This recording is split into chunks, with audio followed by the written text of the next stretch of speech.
Chapter 1, Everything is under control. The reward of 230 million Bailey. A young man with an immature face leaned on the sofa with Geu lying down, with his legs raised on the table in front of the sofa, shaking and lazily flipping a newspaper. The plot has come here. Extreme sports player Fisher Tiger unarmed rock climbing. Boss.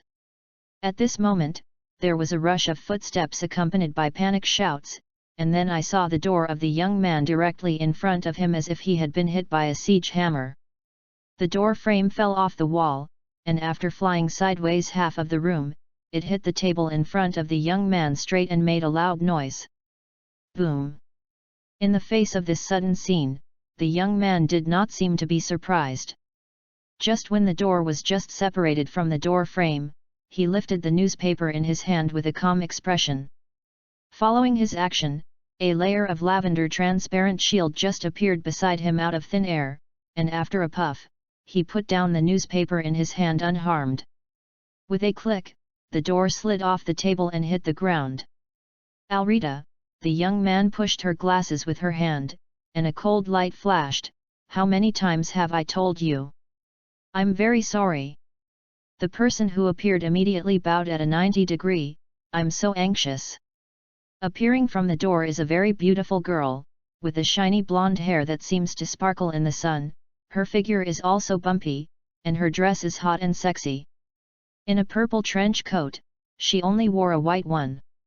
The tube top, jumping with her movements, wearing a red and white vertical striped cropped trousers on her lower body, a blue scarf casually knotted at the waistband, and a pair of pants on her feet. Models of slippers. You must do things steadily and steadily. No matter what you do, you must carefully consider the steps of doing things 10 times in your heart before you can do it. The young man folded the newspaper in his hand and threw it on the table, but the lavender shield around him has not been cancelled. How many times did you think about it before you came in? No. The girl answered honestly again, and then bowed again 90 degrees, followed by another wave of waves. I'm wrong. Forget it. The young man pushed his glasses with a helpless expression, accept with an open mind, and never change after repeated instruction. You are like this every time, organized and undisciplined. I'm so sorry. The girl bowed again 90 degrees for 3 consecutive times. The repair cost can be deducted from my salary. Your salary has been deducted 10 years later, and you are still deducting. The young man took his feet off the table, folds the newspaper easily, and threw it aside. Say, you rushed in such a hurry. What's the matter? Oh, that's right, that's the case. The girl raised her head, trying to say something, then stopped again, and began to pinch her fingers somewhere. What are you doing? Alrita. Counting, it's the 3rd time, boss. The girl subconsciously replied while breaking her fingers. I must have got a fake Alrita. Seeing the scene in front of me, the corner of someone's mouth twitched. The amusement in front of me was really brutal before I went through the plastic surgery I saw in the plot. After the plastic surgery, is the queen-like female pirate Alrita with a bounty of 5 million Baileys? How do you feel that this guy in front of you has boarded his own thief ship? No. After walking on his bright road, his IQ began to fade away. Does it mean that becoming a fighter will reduce intelligence? Or the deceitful orb is a fake product? But speaking of the orb of deception, if it weren't for it, I didn't even know that Alrita had always wanted shiny blonde hair instead of long black and shiny hair. Just as the young man was thinking about it, Alrita had already counted 10 times, raised her head, and said in a hurried tone, there is news from the people at the pier, the boss, the wave of pirates you caught is coming now. On the way to the Mage Tower, it is estimated that it will be there soon. What am I supposed to be? He lazily leaned back on the sofa. Just this, let them come, don't worry, everything is under control. By the way, I didn't mean to call me the boss, do you want to call me master? But master is really hard to hear, boss. Alrita murmured. What are you talking about? With a glance, a cold light flashed as he pushed his glasses. I said, this time the pirate group is not the leader of the 100 people, but more than 300 people. Alrita showed a serious face. How come there are so many?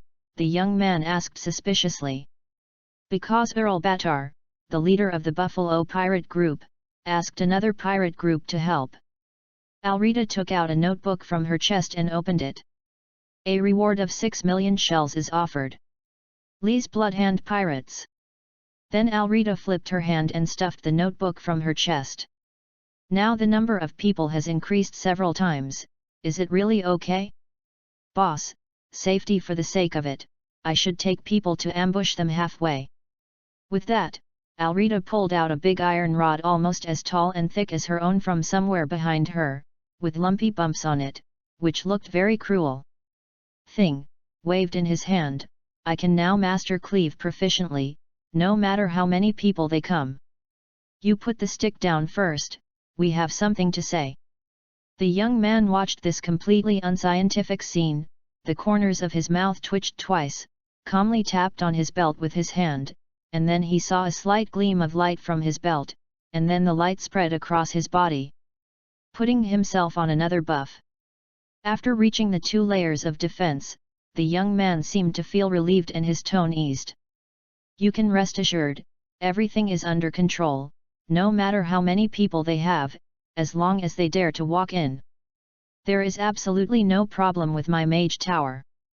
But... The girl seemed a little unhappy, but she still put down the stick in her hand. It's nothing, listen, Alrita, I think it's more important for you to stay here to protect me. As for the hundreds of pirates, it's not a problem, you see. Then, the youth opened a surveillance video phone. Worm showed the front of the mage tower where it was. The courtyard wall around the mage tower. I have arranged a light and dark triple grid to ensure that these intruders jump in from the wall or plan to break the wall.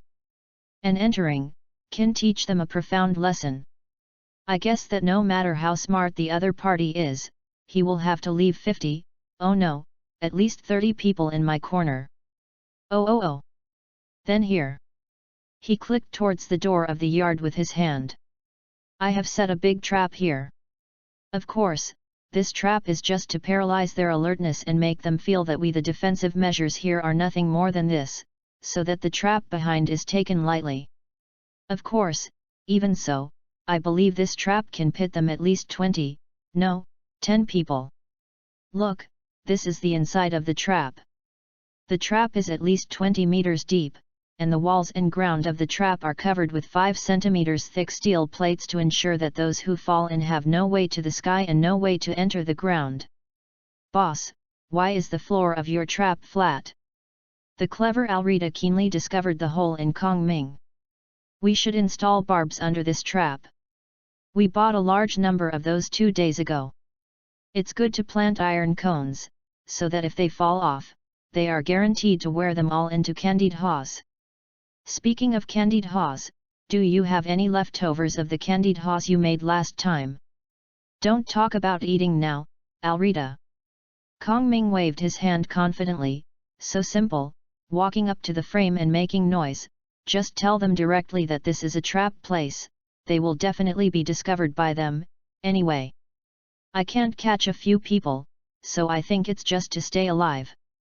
As I said, the main purpose of this trap is to reassure them that our traps are all of this level. Oh. Our good show is here, he pointed to the walkway behind the courtyard gate. On both sides of this walkway, inside the lawn, I planted a considerable number of mines, but these mines are not that simple. Some trips, some explode when stepped on, and others need to be triggered manually by remote control. As long as they dare to step on the lawn, I will send them directly to the sky with a soil plane, but this is too cruel. I personally don't want them to step on. It's on the lawn, but I believe that according to a pirate, who is as smart as you, at least 30 or 40 people will step on it nasty. Oh, how do I feel you are talking about me? Boss. This is totally your misunderstanding, Alrita. She pushed her glasses, coldly, when these pirates discover that there are mines on the lawn, they will definitely return to the safe trail, but they don't know, in fact the trail that's the key, hee. Smile confidently. Next, when these people line up neatly and walk along the trail to the gate of our Mage Tower, it's time for the 9 groups of fully automatic machine guns at the front entrance to line up to shoot them. This time I guess how can they kill half of them? No matter how little, no one will die. 180 people don't want to rush into the Mage Tower. When they broke through into my Mage Tower with heavy casualties, they would never think that I had placed various magic traps in the corridors of this tower, such as flames from the walls and on the roof. The falling iron can cut off their legs by stepping on them, but these are all appetizers, and what is arranged in the hall is the dinner. The youth clenched a fist. I arranged for them to close the door and hit the dog in the lobby on the first floor. That is to say, after they entered the tower, I immediately closed the tower door and the door on the second floor with 10 centimeters thick steel plates, and then 100 anesthetic gas bombs fell. Oh, that's how it is. It doesn't matter if they can pass the first floor, because the lobby on the second floor is a combination of lightning traps and lightning grenades. When they come up, 150 lightning traps and hundreds of lightning grenades will collectively show off. The young man said confidently, even if the devil fruit ability of the Bison pirate group is stronger, at this stage, there will be no pirate who can reach the 3rd level except him. And the hall on the 3rd floor is the Halashi special session I specially created for this devil fruit ability person. Someone's mouth was slightly turned up, holding the glasses frame in his hand, and he seemed very confident.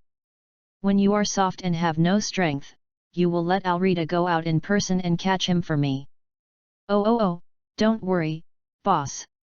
After the boss is arrested, those who want to try to escape, I'm still here. Someone confidently touched the image with his hand. 50 people are placed, and everyone is equipped with goblins. Dragon Spear, when the time comes, none of them will want to escape from here. Of course, if the enemy does not come in, but intends to give us a fire attack outside, I also have a backhand. Have you seen the 3 magic cannons on the balcony outside? The young man pointed his finger at the door. It seems to be a cannon for decorations. At that time, we will be condescending and shoot them off. Don't worry, I have enough firepower. I have 5 portable magic artillery stacked in the corner. Of course, artillery is a backup plan. They can't not come in. After all, their purpose this time is to grab the potion formula and stored money of our Azeroth Chamber of Commerce. It is easy to set a fire, but it is a big fire. After passing, they won't get anything. How about it, Alrita? The young man took down his glasses confidently, took out a handkerchief from his pocket and started wiping. Do you understand now? Everything is under my control, and this is the most important factor in the success of this plan. As long as you protect me, we cannot lose. Alrita, what are you looking at? I'm watching these people who suddenly appeared. Yelita poked at the door of the Mage Tower in the surveillance. They are all gathered at the location of the big trap that you said will definitely be found. Really? The young man turned his gaze to the gate of the Mage Tower. Sure enough, just as he was explaining his perfect plan to Yelita, the 2 big waves of pirates had already arrived at the gate of their stone tower. Oh ho ho ho ho ho ho, the show is about to begin. Chapter 2, even if you praise me so much, I won't be happy. Kongming's Mage Tower is cylindrical as a whole, and it's completely built up layer by layer with heavy stones.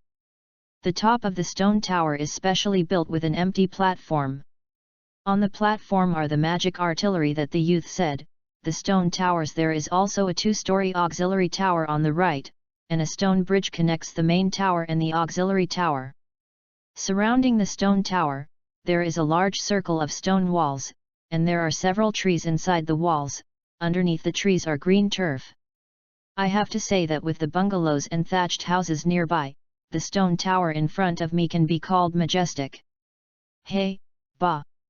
Looking at the scene in front of him, a pirate with red gloves and only one eye spit aside, this Azeroth Chamber of Commerce is really rich. Let's see how this house is built.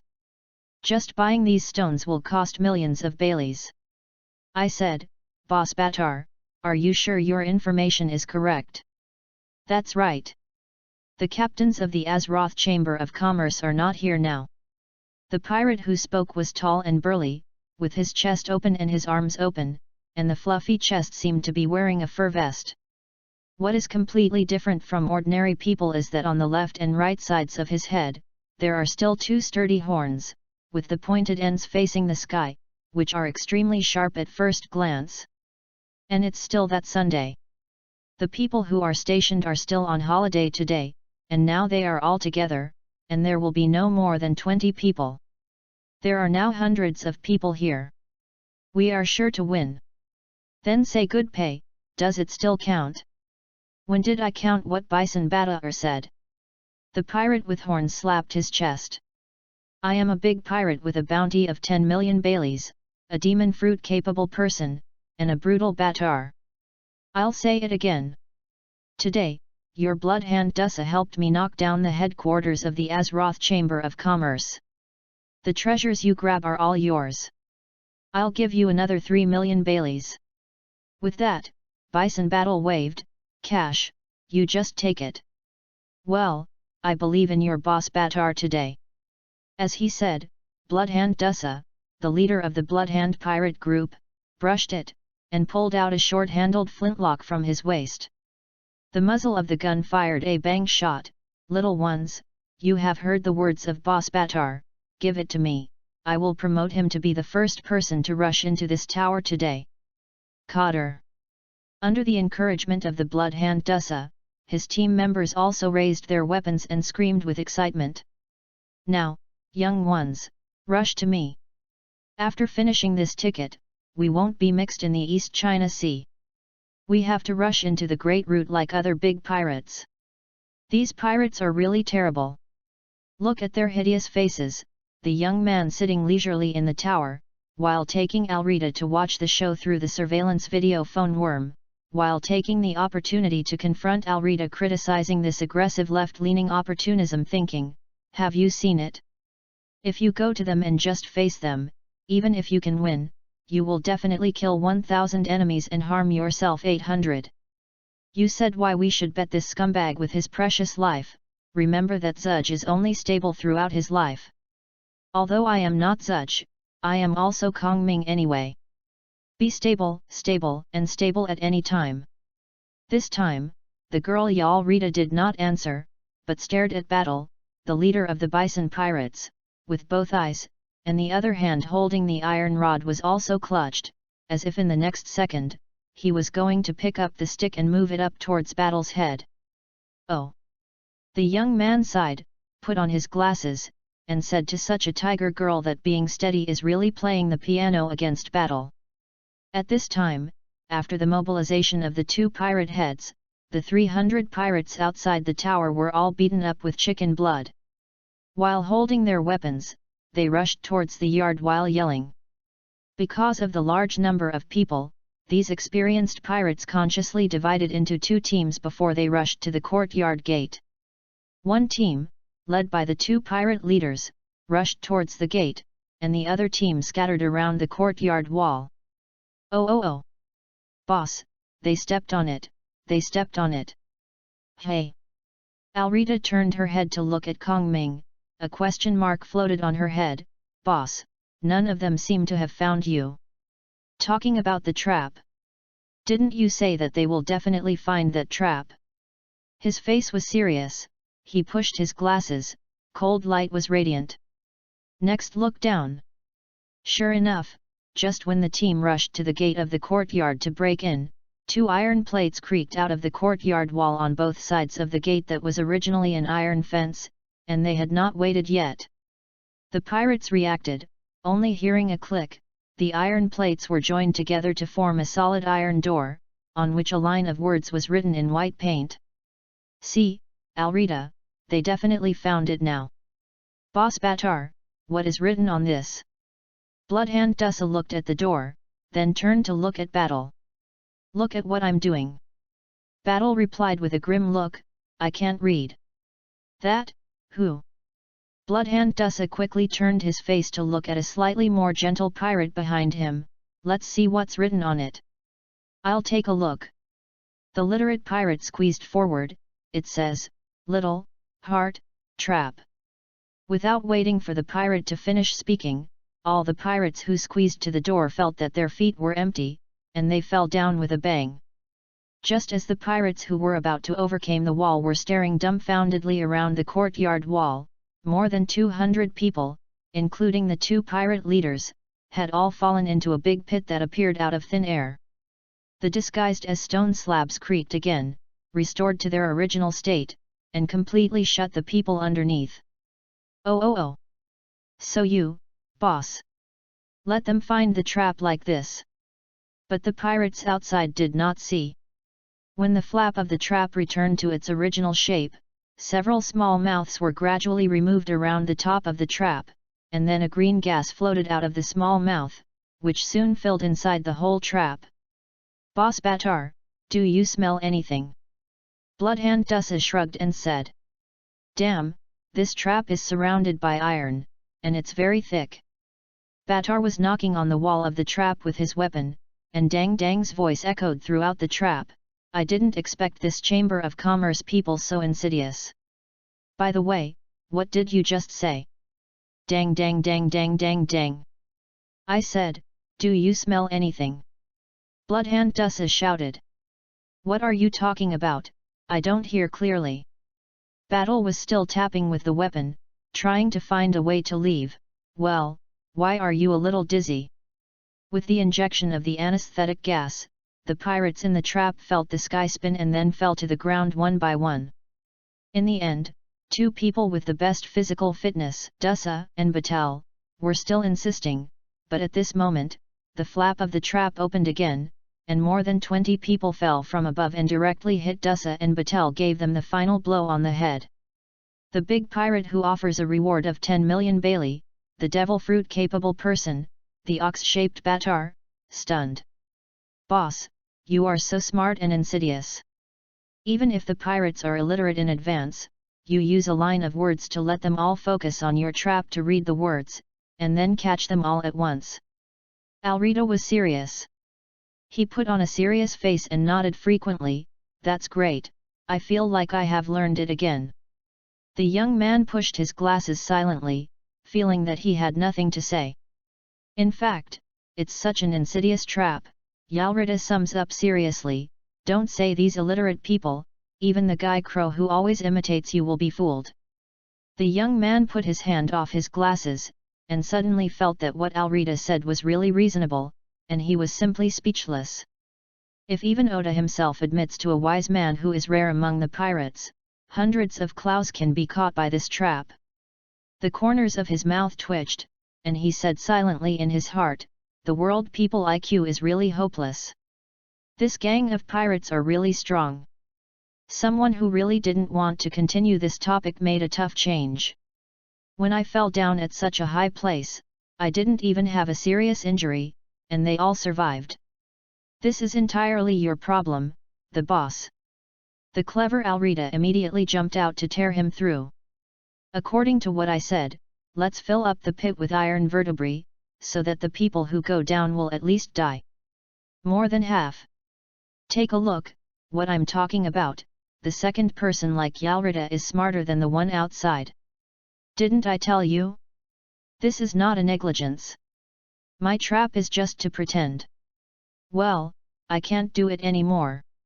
It actually successfully wiped out the opposite side. The young man pulled a phone worm and started to change the topic again. Squad 3, why can't I see the hypnotic gas? Remember, the medicine can't be stopped. Well, there are still those people on the wall. Hey, what about those people? I used to stand by the wall, where are so many people? He turned his head and suddenly found that there was something missing on the wall. Some of those people ran into the trap again to save people, and then they fell in. Alrita, who had been keenly observing the surveillance video, poked the entrance of the courtyard in the video with her finger, and then again with her hand. Draw a circle on the wall, the other guy seemed to be going over the wall to come in, and then he was stunned inside the wall by the 3-layer grid, and the last part seemed to want to escape. The boss you arranged with the goblin dragons, the gun ambush caught it, you see, the boss, it's where the fire is now. Alrita looked at the young man with reverence. Boss, you are so clever and so insidious that you can catch the 2 pirate groups so easily.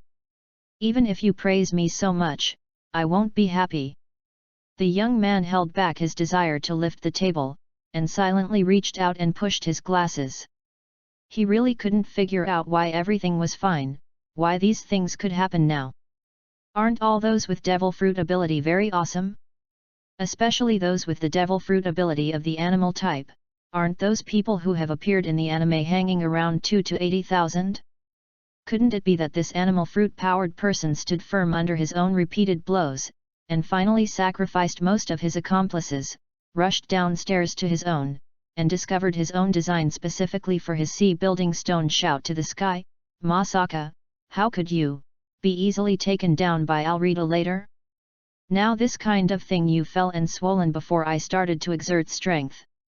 The young man reached out and took off his glasses, rubbed his brows, and started to adjust himself. There is nothing to be angry about. The battle was successful. Although the process was a bit tortuous and not satisfactory, in general, a large pirate with a bounty of 10 million Baileys was wiped out without any risk, and it was also wiped out. A small pirate with a bounty of 6 million Baileys, including a demon fruit ability. Next, I can finally start to study the manifestation of the devil fruit's promotion and side effects on the human body. It is really gratifying. Being able to defeat the enemy so easily does not mean that it shows how successful the theory of steadily growing and avoiding waves and making full use of the advantages to attack the enemy is. Therefore, I still can't be complacent, nor can I start to look down on the heroes of the world just because of this small victory. Although the people in pirate world are not very smart, they can't stand the health of others. Even if you have all kinds of tricks, you can't stop them. When someone fists casually, wisdom is not so useful. No, Kong Ming, you are swollen. It's not right. Think about the Admiral Blue Pheasant and the Red Dog. If you think about Kaido, who can't die but can't die, do you have any brains when it comes to them? Is it important? Let you face them now. If you have a brain, can you win? Can't float. Can't inflate. Steady, must be steady. After the young man named Kong Ming made some psychological adjustments for himself, he finally felt that he had successfully overcome the swelling mentality of small victory and continued to handle the follow-up matters of the 2 pirate groups steadily. The third team, continue to enter the hypnotic gas into the trap. The fifth team, immediately equipped with gas masks, carrying 200 trigger lightning grenades and rushed to the 103 position. After the trap is opened, 4 are released into the trap. Pieces. Wait, boss.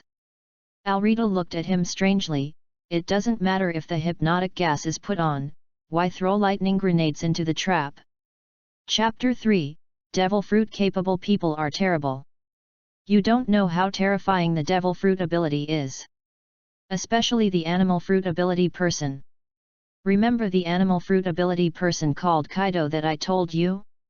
He even went directly from tens of thousands of meters above the sky. You won't get hurt if you jump down. Kong Ming replied with a serious face.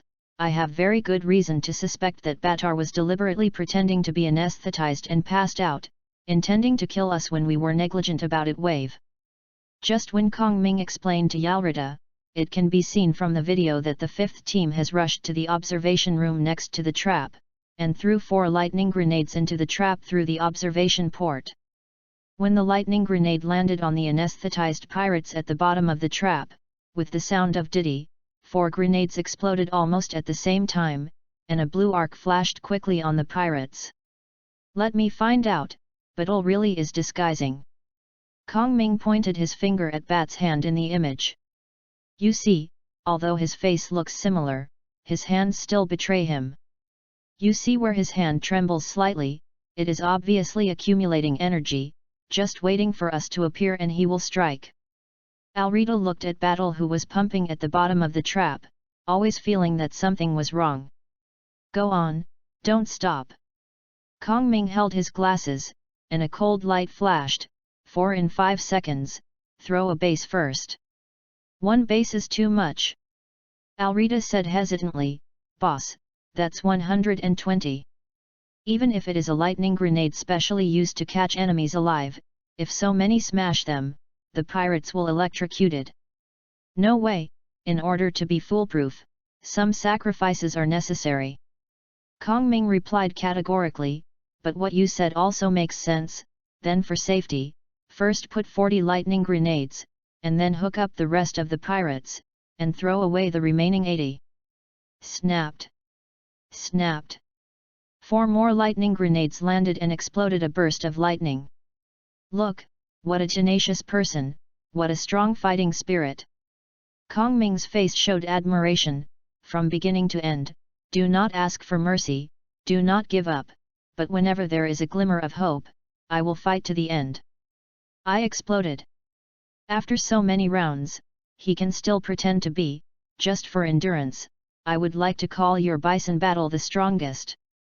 Alrita looked at Battle, who had rolled her eyes and pumped weakly when she was overpowered, and finally found out what she thought was wrong with him. Boss, have you found one thing?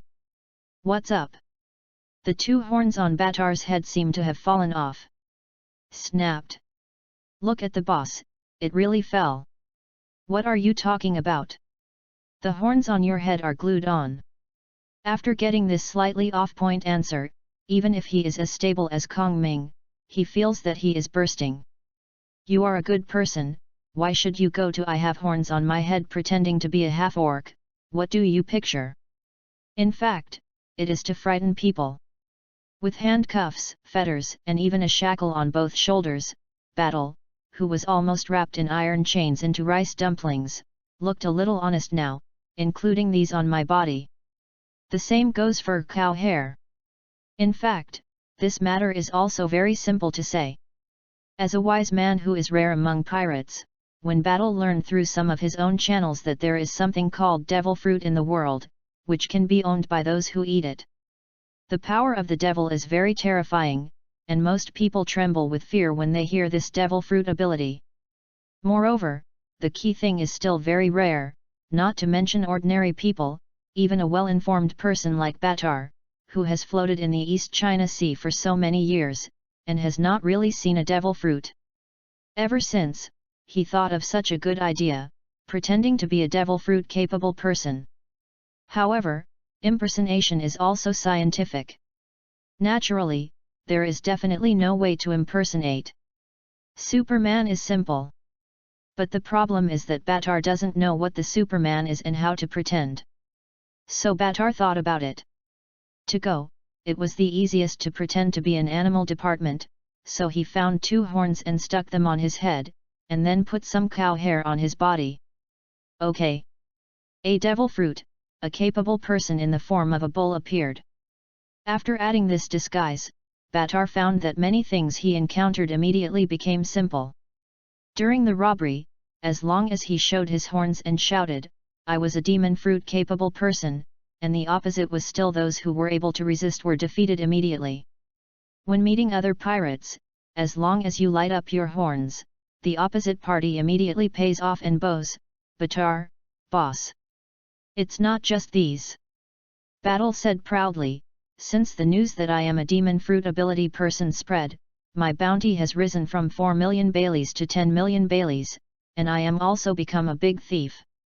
To be stable, the mentality cannot be collapsed, it must be stable. Zuch is only stable throughout his life. After a few minutes of psychological counseling, Kong Ming successfully calmed himself down again. To tell the truth, Kong Ming felt that whether he was watching anime at the beginning or in the years since he traveled to this world, he could not understand the worship of these pirates for the amount of reward. No matter how much you blow, the reward amount cannot be turned into a bank deposit. To be precise, the increase in that thing can only prove that your head is becoming more and more valuable. And money is a omnipotent thing whether it is on the earth or here. The increase in your reward actually means that in the eyes of others, for example, in the eyes of your crew, it is equivalent to watching you walking around with a lot of money on your two shoulders. As a pirate captain, after offering a reward for promotion, shouldn't you think of the first thing you should think of is that if one of the poor and crazy crew kills you in the middle of the night and takes your head ashore, people won't become rich. If you think about it this way, it seems that the amount of the reward is really no different from the bank deposit. It's just that you take the passbook to withdraw money by yourself, and the other can only be that someone else takes the passbook on your shoulder to withdraw money, and it's a fixed deposit, which you can't get out if you die. No, wait, why did you want to catch him in the first place? Kong Ming, who was successfully brought into the evil road by Batar's confession, finally thought of his business. I wanted to study the difference between the devil fruit ability and ordinary people. I want to analyze the devil fruit through magic research. The process of remodeling the human body, but the fake and inferior product in front of me is completely incapable of helping me with this subject. Therefore, it took me a few months to finally get the experimental mouse.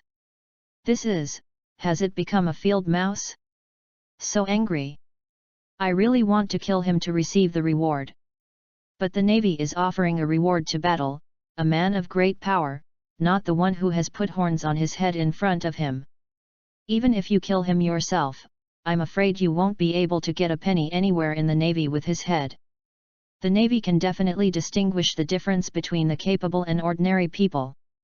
What if I want to kill him even if I don't get a reward? Forget it, let's deal with it the same way. Kong Ming decided to let this shameful thing pass quietly. Those pirates who were caught, even if they were dead, were alive but were seriously injured, and they were simply humanely destroyed. The remaining ones that did not affect the appearance of the city were taken directly to Xuanjia village to grow herbs, like Batar. This kind of stuff is all pulled to the mine to dig, and the rest is to find some liveliness, but the average strength is sent to their own laboratory to be experimental mice. Yes, just do it. Kong Ming felt that he couldn't think about it anymore. He was afraid that if he thought about it, he couldn't help but send Battle a ride. Although this guy is the kind of thing that burns, kills, plunders and does no evil, and he is not wronged if he died, but after all, this guy has no grudges with him in the past and has no grudges. The reason why he came to rob himself was also specially fished by himself. If you die like this, my own black mine lacks a good labor force. Kong Ming took off his glasses, rubbed his eyebrows with his hands, stood up and walked to the corner of the wall to wash his hands in an almost religious manner, then walked back and sat down, opened the drawer, and took out a box of incense sticks and an exquisite small incense burner. Light the incense with skilled movements, put the incense burner on your right hand, relax your body, lean yourself on the sofa in a comfortable posture, let your mind free, and let your attention gradually focus on in the depths of my mind, attached to a flickering light spot. In the next moment, Kong Ming appeared in front of an old dilapidated stone tower as if traveling through time and space. The shape of this stone tower was somewhat similar to that of the Mage Tower he built, but it was better than the Mage Tower built by Kong Ming himself. Older, taller, and more majestic, the aura of countless magic circles gleamed around the stone tower. At the bottom of the stone tower is a floating island with an area of tens of square kilometers. On the floating island, there are some sporadic but more dilapidated buildings. The entire floating island and stone tower seem to be floating alone in the endless cosmic space, and countless twisted lights surround the stone tower and floating island, like a storm on the sea. It seems that Kong Ming has been here many times, completely turning a blind eye to the shocking scenes around him. After appearing here, he walked to the door of the stone tower without hesitation and reached out and pressed his hand on a stone beside the stone tower door. Following his actions, the tightly closed tower door opened. Kong Ming took his hand off and walked in without hesitation. "Welcome back, Lord Guardian." The speaker was wearing a long red and black coat, with a violet eye badge on the outside of the coat, and his hair was combed with an old-fashioned back, and every hair was straight. A neat, serious ghost, holding a candlestick with 3 candles in the ghost's hands, emitting a faint light. "Don't be so polite, Mr. Moros." In the face of this ghost, Kong Ming didn't dare to neglect, and he replied earnestly, "I want to go to the library, please send me there." "Okay, Lord Guardian." Moros nodded seriously, then swished, and Kong Ming went directly from the door of the stone tower to the library inside the stone tower. This is an extremely magnificent library. Inside the hall, covering an area of several hundred square meters, huge bookshelves are all furnished, layered on top of each other, full of furnishings. In the center of the library, there is a stone staircase hovering up. Countless the stone bookshelves are distributed on the surrounding walls. Even if you tilt your head to the point where your hat falls, there is no way to see the top of the library. That's right, this magical Mage Tower is the Mage Tower of Medivh, the guardian of Azeroth, Karajan. And Kong Ming himself became the apprentice of the astral mage Medivh and the new guardian of Karajan without knowing it. Chapter 4, I love learning, learning makes me happy. Why did Karajan bind to Kong Ming and appear in Kong Ming's mind, and why Kong Ming was recognized by Moros as Medivh's apprentice and heir, the new guardian? Kong Ming is still at a loss until now. He only remembered 3 years ago, the day he traveled. As usual, he turned on the computer after work and habitually went to World of Warcraft, and then found that he had nothing to do, so he went to Karajan.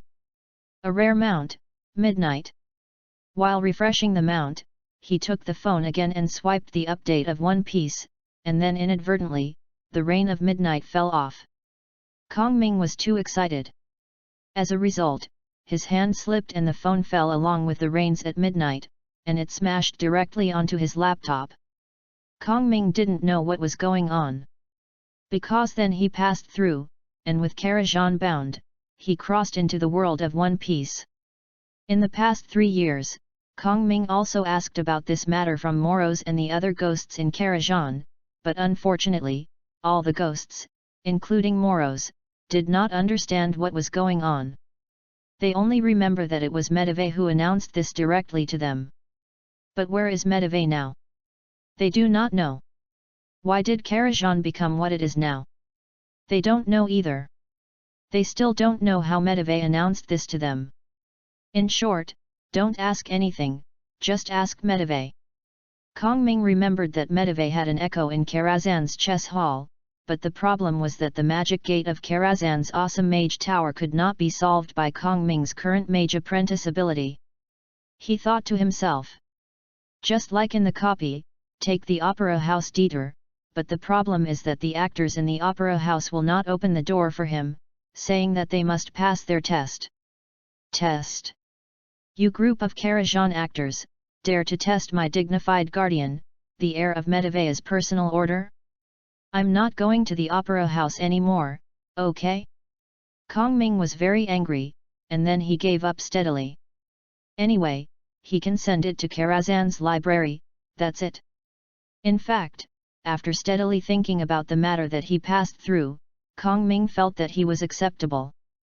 Because Kong Ming thought about the things he traversed, there are actually the following possibilities. First, nothing happened, I am still on Earth. Second, take the gold finger of Pirate World or World of Warcraft and stay on Earth. Third, take the golden finger of World of Warcraft and cross to the Pirate World. Fourth, take the golden finger of Pirate World and cross to World of Warcraft. Fifth, without any golden fingers, cross to World of Pirates or World of Warcraft. Sixth, travel to other worlds. Among these possibilities, the second is naturally to sign, but people like themselves who have to spend 10 years at midnight must not even think about it. The first one is not bad, but isn't it not a catch? The next step is similar to my own situation now, which can be regarded as winning. Traveling to the world of One Piece with the gold fingers of World of Warcraft is better than going through blindly with a black eye, or crossing into these dangerous worlds without gold fingers, or crossing with One Piece's gold fingers. It's better to go to World of Warcraft, and it's still much better. Although One Piece's anime is using light-hearted and passionate stories to tell a dark society. In this society, ordinary people live extremely miserable lives. Under the pressure of the 5 mountains of pirates, world governments, nobles, dragons, and the fallen navy, they live in dire straits. But that also depends on who is compared. If compared with ordinary people in the world of Azeroth, these people in the world of One Piece cannot say that living in heaven is not much different. You know, the world of Azeroth is a small catastrophe of biological extinction in the past 3 years, a catastrophe of world destruction in the past 5 years, from the invasion of alien species orcs to the undead natural disasters that attack all living creatures, from the wings of death to want to burn the world, and then the elemental creatures began to clean the earth, from the ancient gods who wanted to corrupt the entire planet, to the burning legion who wanted to destroy all the worlds, and the Void Lord who wanted to swallow everything. Compared with the above, the things that are similar to the genocide of Alliance tribes are actually nothing. Don't talk about it, it's tears if you talk too much. If an ordinary person stays in a world like Azeroth, it takes hard work just to live such a simple thing. Even if it is an unusual person, there is a clear gap in the combat effectiveness of the 2 worlds. Although it is said that when Kong Ming crossed, the suspected largest boss in the entire One Piece world, no one knows how strong the ruler of the Dragon People is. No one knows how awesome the ancient Weapon King is. But Kong Ming felt that the strength of Lord Yim was definitely not as good as President SA in World of Warcraft. Well, not to mention the Titans, which is about the size of the planet, Kong Ming thinks that Lord Yim is awful enough to be comparable to Archimonde and Kil'jaeden. Put it this way, if you want to live well in Azeroth, you will have to have a fight with SA sooner or later. If you want to live well in the pirate world, at most you need to fight with Lord Yumu and the ancient Weapon King. In fact, if you don't plan to overthrow the world government and exterminate the Tianlong people, I believe you don't have to face Lord Yim and ancient weapons. Such a world is really safer than Azeroth. As long as you have the strength, you want to live easily, just like the right hand of One Piece, Raleigh, picking up girls in the Chambord Islands under the Navy headquarters every day. Nothing happened. You said that the Navy didn't know that Raleigh lived here? It's impossible. What news do they know about the world government and Navy secret agents? But 1 or 2 of them are regarded as not seeing. Why? Isn't it because Raleigh's strength is already one of the most capable people in the world of One Piece?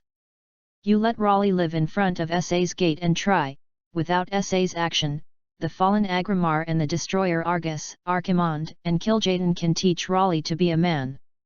When he arrived at the library, Kong Ming did not hesitate. The familiar one chose a book with a green cover on the shelf marked 35 and took it down, and went through a door on the right side of the library to a room with a sofa. In her reading room, she found a comfortable posture, spread the book and let it float in front of her eyes. The title of the book is Pharmacy, From Master to Master. It has been 3 years since Kong Ming traveled to the world of One Piece. If 3 years ago, someone told Kong Ming that he could master 3 to 4 foreign languages in 3 to 4 years, and in 2 or 3 subjects, he could reach and exceed the level of a university undergraduate. He will definitely spit on the opponent's face without hesitation. Forget it, in order to avoid unnecessary conflicts, let's vomit on the ground. Pooh! What kind of material am I, don't I know? But the fact is, he really doesn't know what kind of material he is.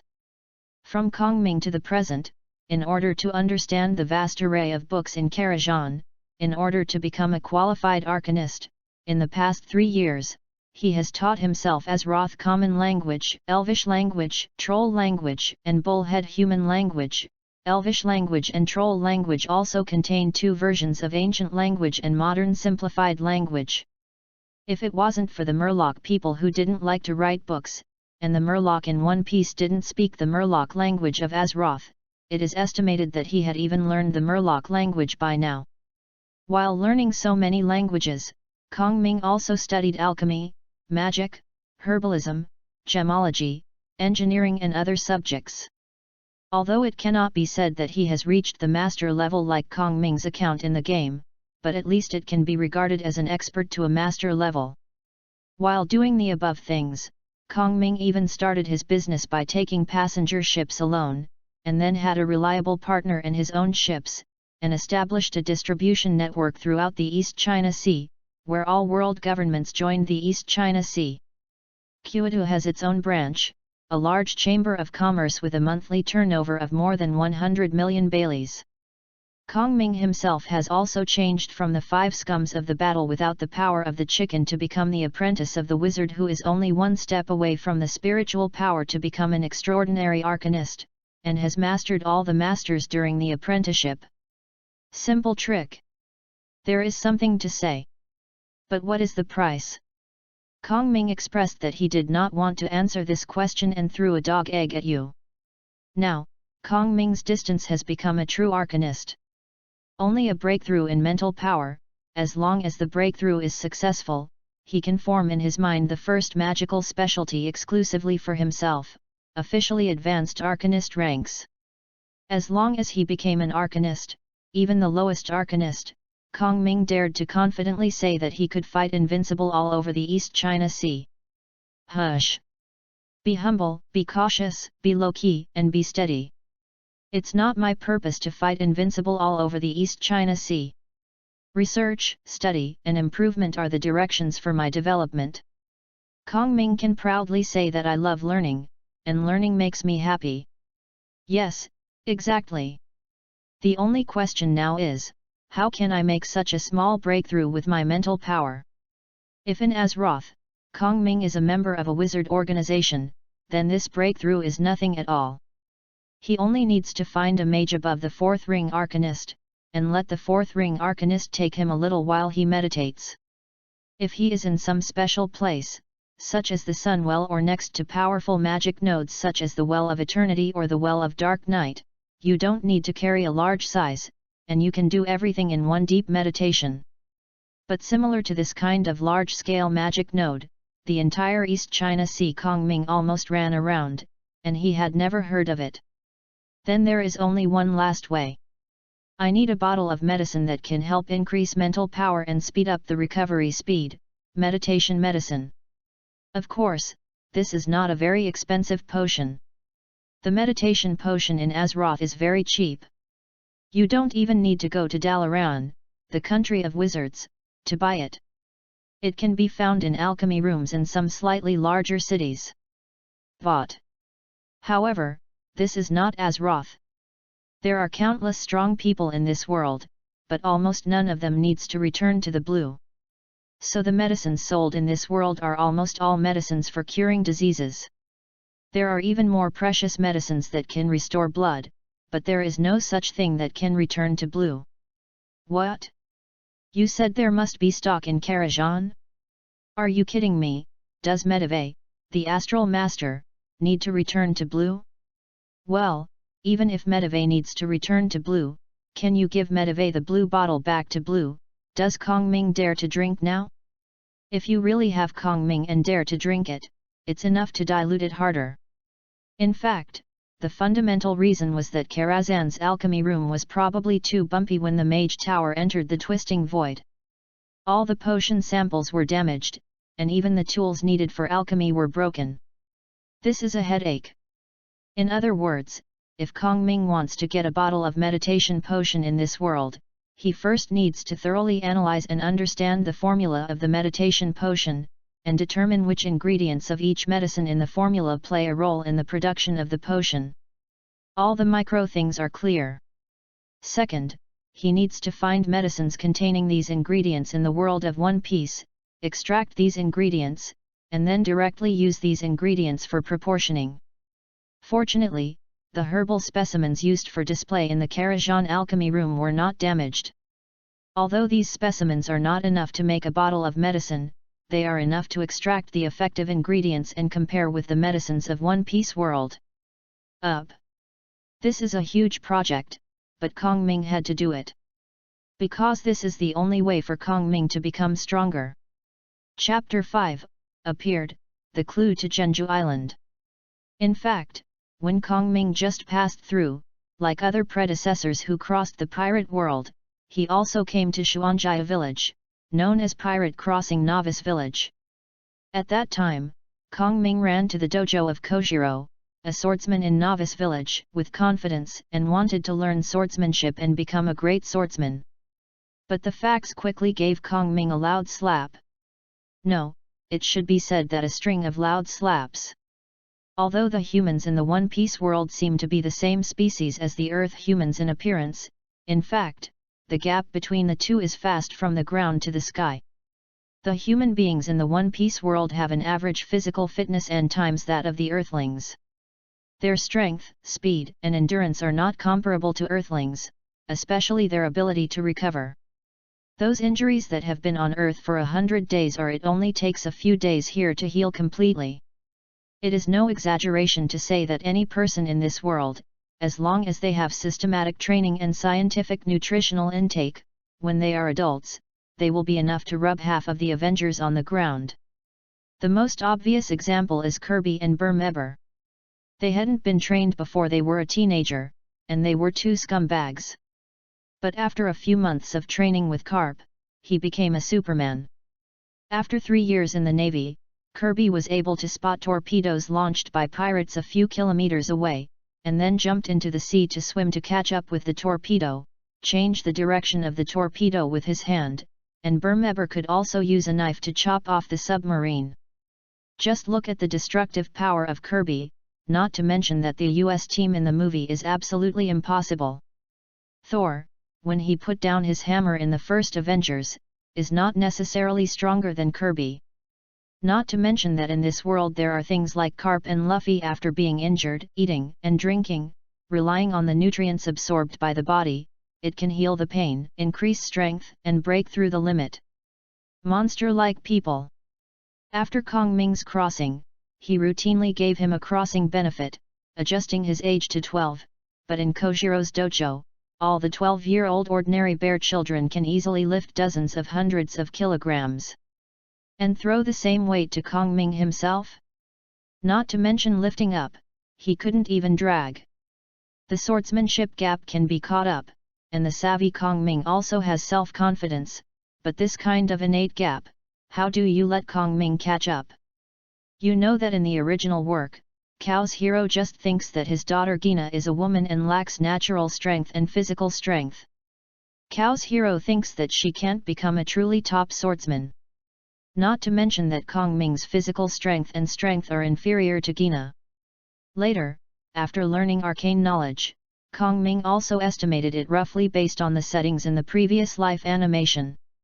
The final conclusion is that if he wants to become a great swordsman, then he must eat at least one animal devil fruit that is at least an ancient species, preferably an Eudemon species. No way. According to Kong Ming's calculations, eating an ancient devil fruit of the animal family, and relying on the fruit's ability to give one's own body, can make one's physical fitness surpass ordinary people in the pirate world. And eat a phantom beast's devil fruit. If the beast is physically strengthened rather than mentally strengthened like the Yaki Orokai, his physical quality can reach the level of a general physique genius in this world. Of course, because the devil fruit ability to strengthen the body is inferred from the setting in the animation, it may not be exactly the same as this real world. But one thing is absolute, that is, no matter what fruit is eaten, and how high the bonus is, it is impossible for his physical fitness to be comparable to that of monsters like Carp or Luffy not eating devil fruit at all. This is the gap, and there is still no way to fill the gap. The road to strengthening this world, whether it is physique, domineering, swordsmanship, or the development of devil fruits, is rooted in the most basic foundation, that is, the powerful physical qualities of humans in this world, as an ordinary earthling. Kong Ming said that he can learn from these roads, but if he does go up, he may not be able to walk 1/3 of the road in his life.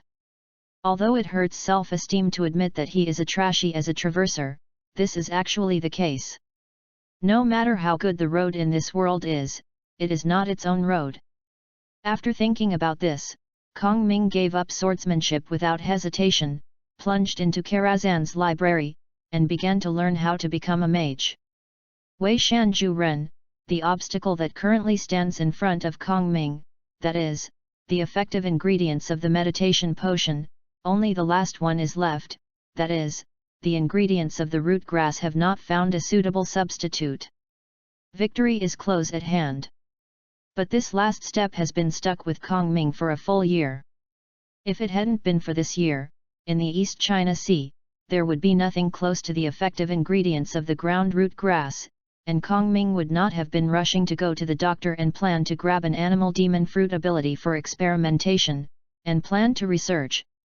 Let's take a look at how the devil fruit has changed the cells of the human body, and whether this change can be transplanted to other people, so that other people can have the same changes. Well, maybe the increase in physical fitness can also drive the increase in mental power. After all, many online novels say the same. As a result, after a few months of tossing, he caught such a batar in the form of a devil fruit, bull, a big pirate with a 10 million Bailey bounty. It's true that the forest is big and there are all kinds of birds. What is going on in this world? Kong Ming fell into deep thinking. This must be a problem with the world government system. The path of studying devil fruits to improve physical fitness seems to be temporarily impossible. But in the long run, the study of the difference between devil fruit abilities and ordinary people still has to be done, even if it is not to improve one's physical fitness, the so-called knowing oneself, knowing the enemy, victorious in all battles, as a mage apprentice, not right, quasi-arcanist in other words, knowledge is power. Now that you have come to the world of One Piece, those with devil fruit ability must be your biggest threat. It can be known from the animation that it does not rely on fruit ability, but simply relies on domineering, physical skills, and swordsmanship to reach the top of the pyramid of combat power. The whole pirate world is added together. Those who are still alive now, count them. It was Iron Fist Carp, Hawkeye my Hawk, and Redhead Shanks. No, red hair, the ability to save face, must also be removed. So research is definitely going to be researched. But the problem is that clever women cannot cook without rice. In the weakest sea in the East China Sea, this batar, the abundant ability is already the only reliable devil fruit ability among all the pirates in the East Sea. As for the devil fruit ability Master Bucky that Luffy encountered in the East China Sea, he still doesn't know where to dig the treasure. Anyway, Kong Ming himself has not found his whereabouts. And even if he catches Lord Bucky, Kong Ming estimates that Lord Bucky's body does not have much effect on the research on the bonus of his devil fruit to physical fitness. From the comics, it can be seen that Lord Bucky's physical fitness and strength it did not grow because of devil fruit. In fact, Kong Ming always believed that the devil fruit had pitted Lord Bucky instead. The Navy seems to have half of the devil fruit capable people in the East China Sea, but Kong Ming thinks he is alive very well. Forget it. The research on devil fruit is a long-term topic, so just put it aside for now. Kong Ming ended his meditation once again, got up from the sofa and moved his body. Although it is said that since his spiritual power reached the apex of the Mage apprentice, his current meditation thoughts can no longer bring him any direct improvement in spiritual power, but Kong Ming does not know if it is his own illusion. Every meditation ends.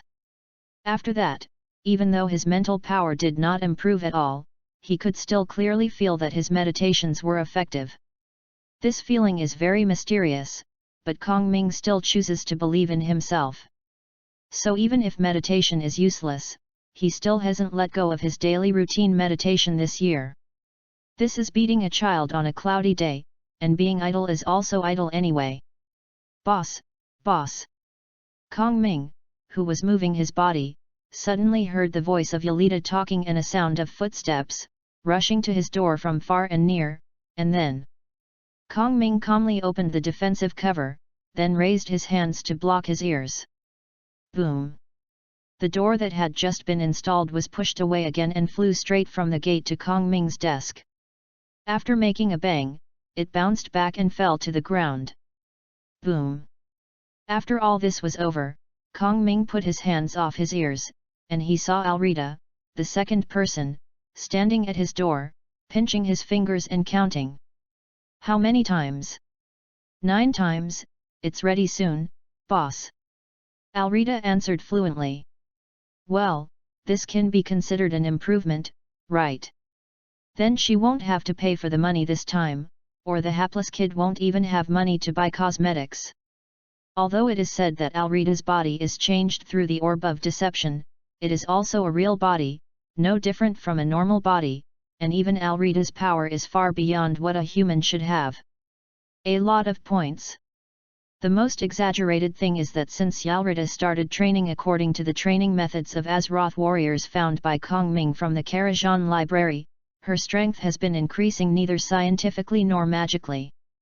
There is no meaning to stop, so that this silly girl has been unable to control her own strength.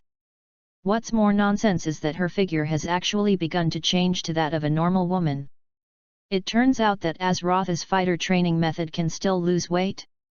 However, even so, Alrita has no intention of removing the orb of deception, because she thinks the appearance of the blood elves is better than that of humans, and most importantly, the appearance of the orb of deception can be pinched.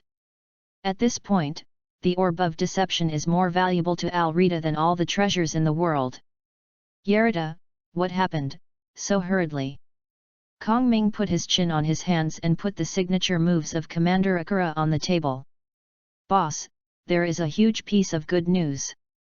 Alrita rushed in, raising her head, her face almost filled with the words "Come and praise me." Oh, really, what good news? Kong Ming looked at Yelita's excitement, dancing as if he could take out the big iron rod and wave it twice at any time, and immediately added it to himself secretly. A buff, speak up and let me listen. Dang dang dang. I found this in the logbook of the Buffalo Pirates. Alrita juggled an open logbook from her chest. Kong Ming turned his head slightly, let his gaze pass through under the glasses, concealing the final point of his gaze. Although this is not the first time I have seen this, such a miraculous thing is really hard to accept. Well, yes, I looked at it critically just because this matter is unscientific. Look, boss. Erhuo Yerida didn't notice Kong Ming's gaze at all, opened the logbook from the Bison Pirate Group, and then poked one of the records with her finger. Bison Sea. In October last year, the group of thieves arrived on a terrifying island after being lost because of wind and rain. They discovered that there was a terrible on that island that turned many pirates into strange animals. Tal and the others were frightened and fled the island overnight.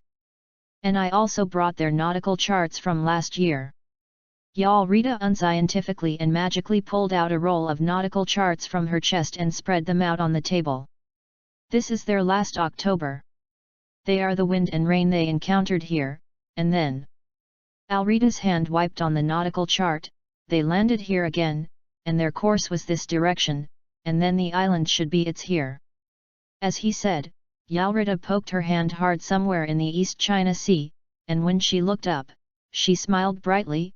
Boss, is this the Zhen Beast Island you have been looking for? Chapter 6, Black Cat Claws Master. That's right, Kong Ming has been looking for this rare animal island in the East China Sea for a long time. Let alone the strange plants on that island, the so-called strange animals are worth studying.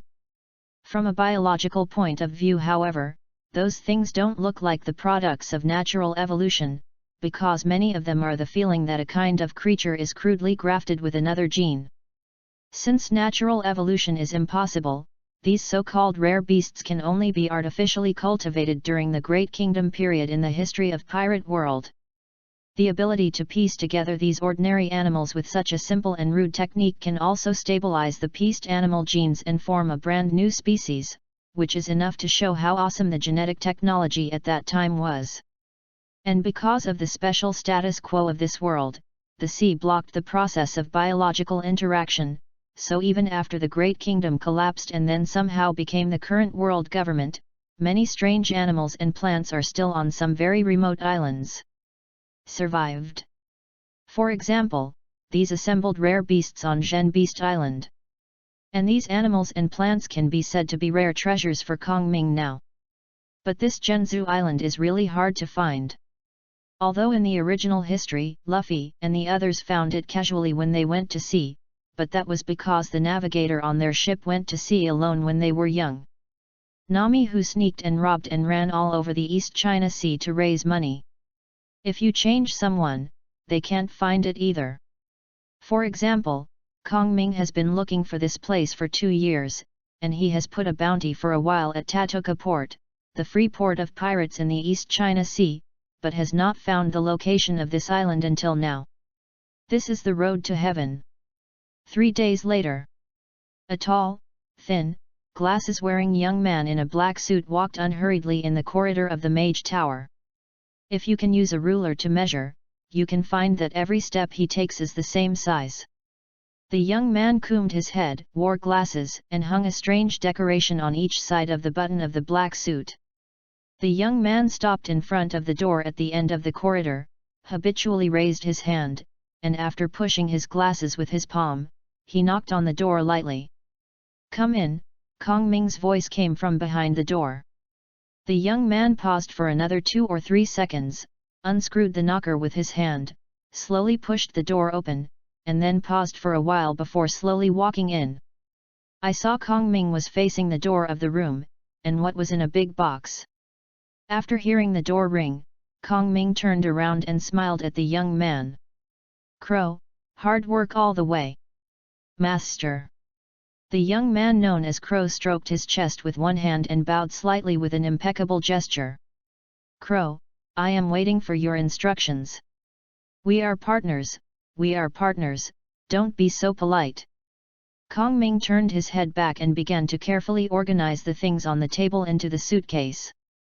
"This time I am urging you back urgently because I am leaving Navia for a long time, but the daily work of our Chamber of Commerce cannot be done without anyone, so I hope that you will take care of you in the next period of time. I am optimistic about it." "Your will." Black Cat Clo answered without hesitation, "Master." "That's great." Kong Ming finally put the last thing into the suitcase, then put the cover of the suitcase down, tied the belt on the suitcase cover with the buckle below, and straightened it up. He came back and hammered his back with his hands. "You know, Crow, people in our Chamber of Commerce, there are not a few people who do things with their heads. Without you, I would really not dare to leave the city of Navia casually." Black Cat Crow didn't speak, and raised his hand to support his glasses with his palm. "That's right." Kong Ming went around behind the table, opened the cabinet, took out a box from it and threw it on the table. "I didn't tell you last time that your original cat's claws were exerting force and parrying. Are there any big problems? So I made a new one for you some time ago. It's roughly the same as your original attack method. Let's try it. What are you doing in a daze?"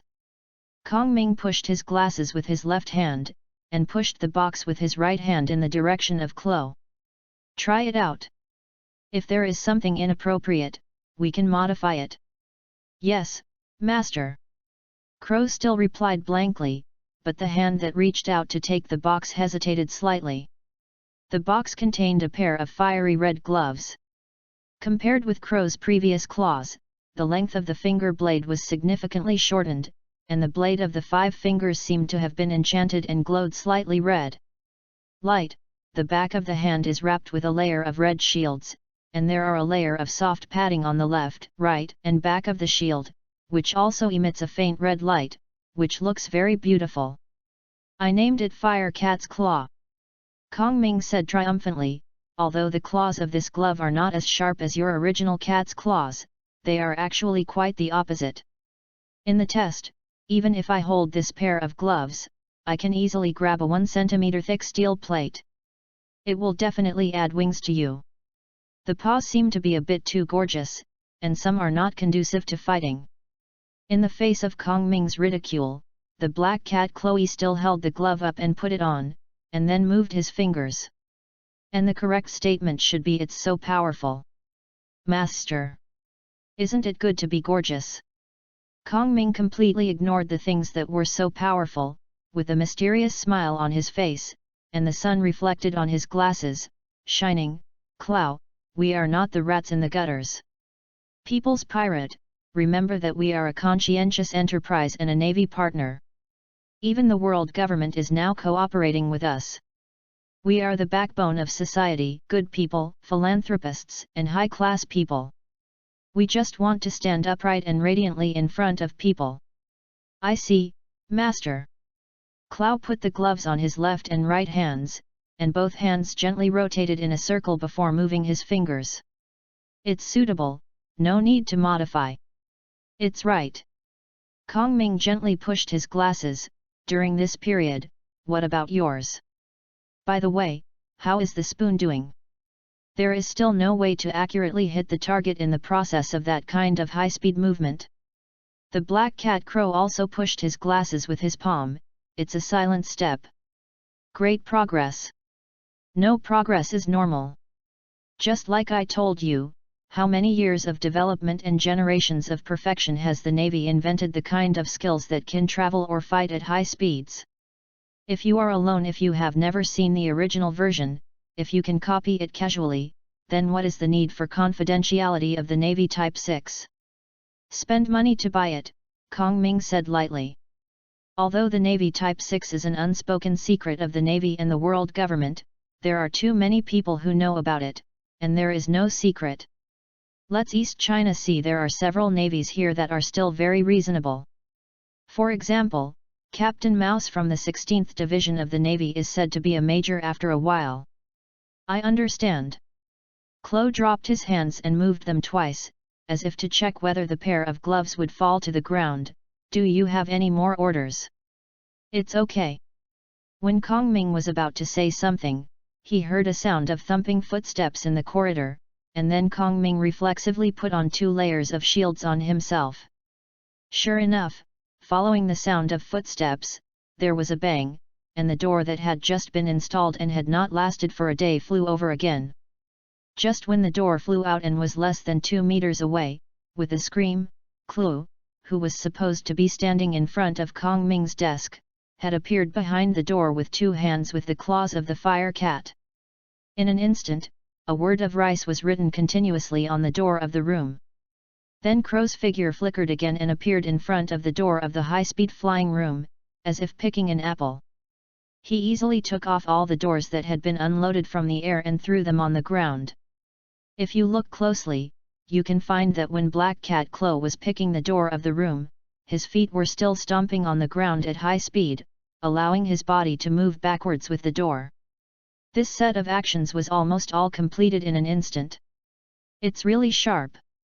After finishing all this, the black cat Chloe still turned blankly, took the pair of gloves off his hands, carefully put it back into the box on the table, and then closed the box. Pick it up carefully. I'm going to do things first, Master. Awesome job, CLO. Kong Ming in the protective cover put his hand on the glasses and applauded warmly. It seems that even if you are alone, as long as you give you a period of time, you can fully recover. Shaved in Navy 6. It's hard to say. Clow clamped the box with the glove under his arm, and pushed his glasses with the palm of his hand. I have only made a little progress, and Master will also give you credit to my stalker's training script. At this moment, the door vandal at the door, Irita, the second product, suddenly discovered something cleverly. Boss, this time the door was broken by CLO, can you not detain me? Money. Kong Ming really didn't want to answer this question, and the cold black cat Chloe didn't even bother to say anything. After taking a look at Alrita with contempt, Chloe walked out of the room with his weapon box. CLO, what is your look, are you underestimating me? Alrita showed no weakness for Crow's contempt. Be careful that my old lady will kill you with a stick. With a soft hum sound, the black cat Crow walked past Irita with a look of contempt, and walked out of the door. What are you humming? What did I say you humming? Alrita drew out her big iron rod with a brush, and shouted into the corridor, you cat, do you want to fight? Yelita, is my boat ready? Kong Ming, who had lingering fears, immediately changed the subject when he looked at the way Yerida was holding the stick. Get ready, boss, just wait for your order and the Igwin can set sail. Did you put all the things I asked you to take? No problem, everything is under control, boss. Alrita waved her hand and answered confidently. As the saying goes, it is good for 1,000 days at home, but it is difficult to go out for a while. Unlike the energetic people in this world who like to venture out to sea, for Kong Ming, an otaku, if he can, he doesn't want to have another sea in his life. Is it uncomfortable to stay in your mage tower, read a book, sleep, and meditate? Why should you find yourself suffering? But there is no way, for the sake of life, when it is time to do it, you have to do it. After having lost a lot of energy, and even after letting the second person from Yelita help out, Kong Ming finally put all his outing suits on him. Chapter 7, I'm so stable. Going out suit is the biggest effort for Kong Ming.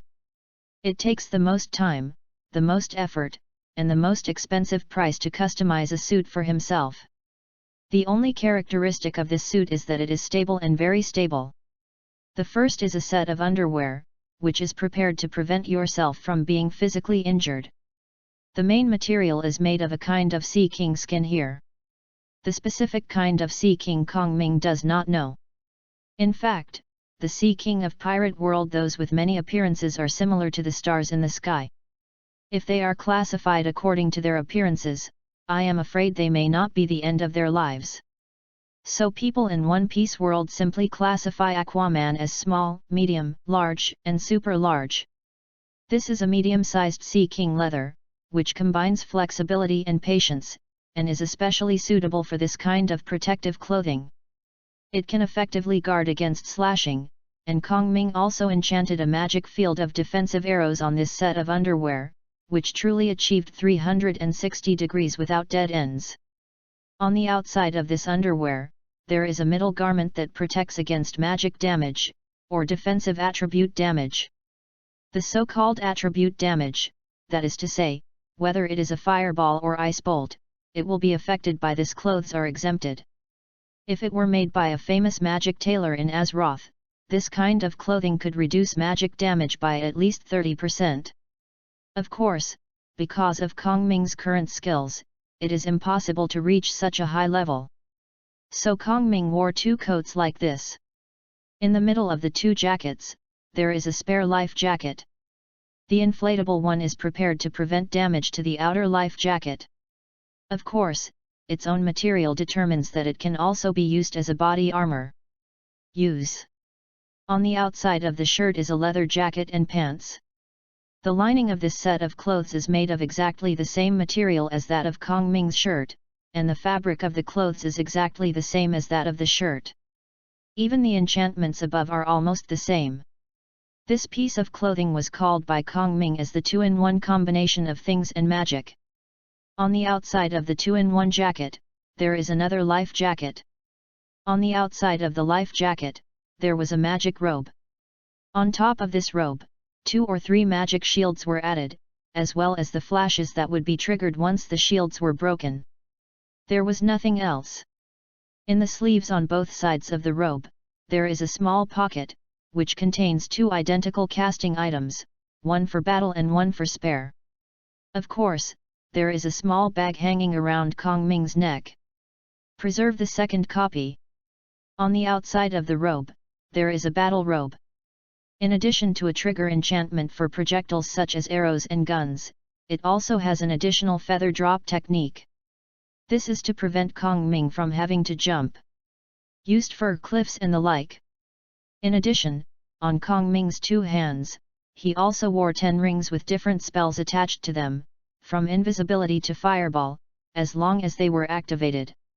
On Kong Ming's neck, in addition to the spare small pocket, there are also 2 strings of necklaces with magical auras, which can be used as long as they are activated. On the outside of the battle robe, there is a belt with a few small bags, and inside it contains some medicines that Kong Ming thinks can be used, such as hemostatic, pain reliever, explosive. It is a pity that the investigation of herbal ingredients in Pirate World has not been done. That's it, so Kong Ming hasn't made the most important blue returning potion yet. There were 2 pistols pinned to the belt, the revolver and the 6-shot type, and the bullet belt was diagonally across the outside of the shirt. This is to prevent Kong Ming from emptying himself or in case of encountering some forbidden area. A long broad sword hung on the right side of the belt. The sword was sharp and beautiful. But what most people don't know is that although this sword looks like a sword, it is actually a pistol. The bullets used are the same as the two pistols hanging on the belt. Of course, although it is actually a pistol, it can also be used as a long sword.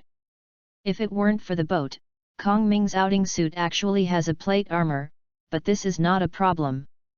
Anyway, Kong Ming has asked Alrita to transport his plate armor to the ship. In case it is useful, it's too late to put it on temporarily. Of course, the most important and core component of the whole suit is the pair of glasses on the bridge of Kong Ming's nose. This is not an ordinary pair of glasses. First of all, it can detect the opponent's strength based on the opponent's breath. Of course, this detection may not be accurate, but isn't all the database like this? Kong Ming firmly believes that as long as he collects enough data, one day, this capability detection function will be very powerful. Secondly, this pair of glasses is a key component of the outing suit on his body. Through this pair of glasses, Kong Ming can activate any one of the functions of all the above components as he wants, instead of enchanting the upper part because the shirt is worn inside.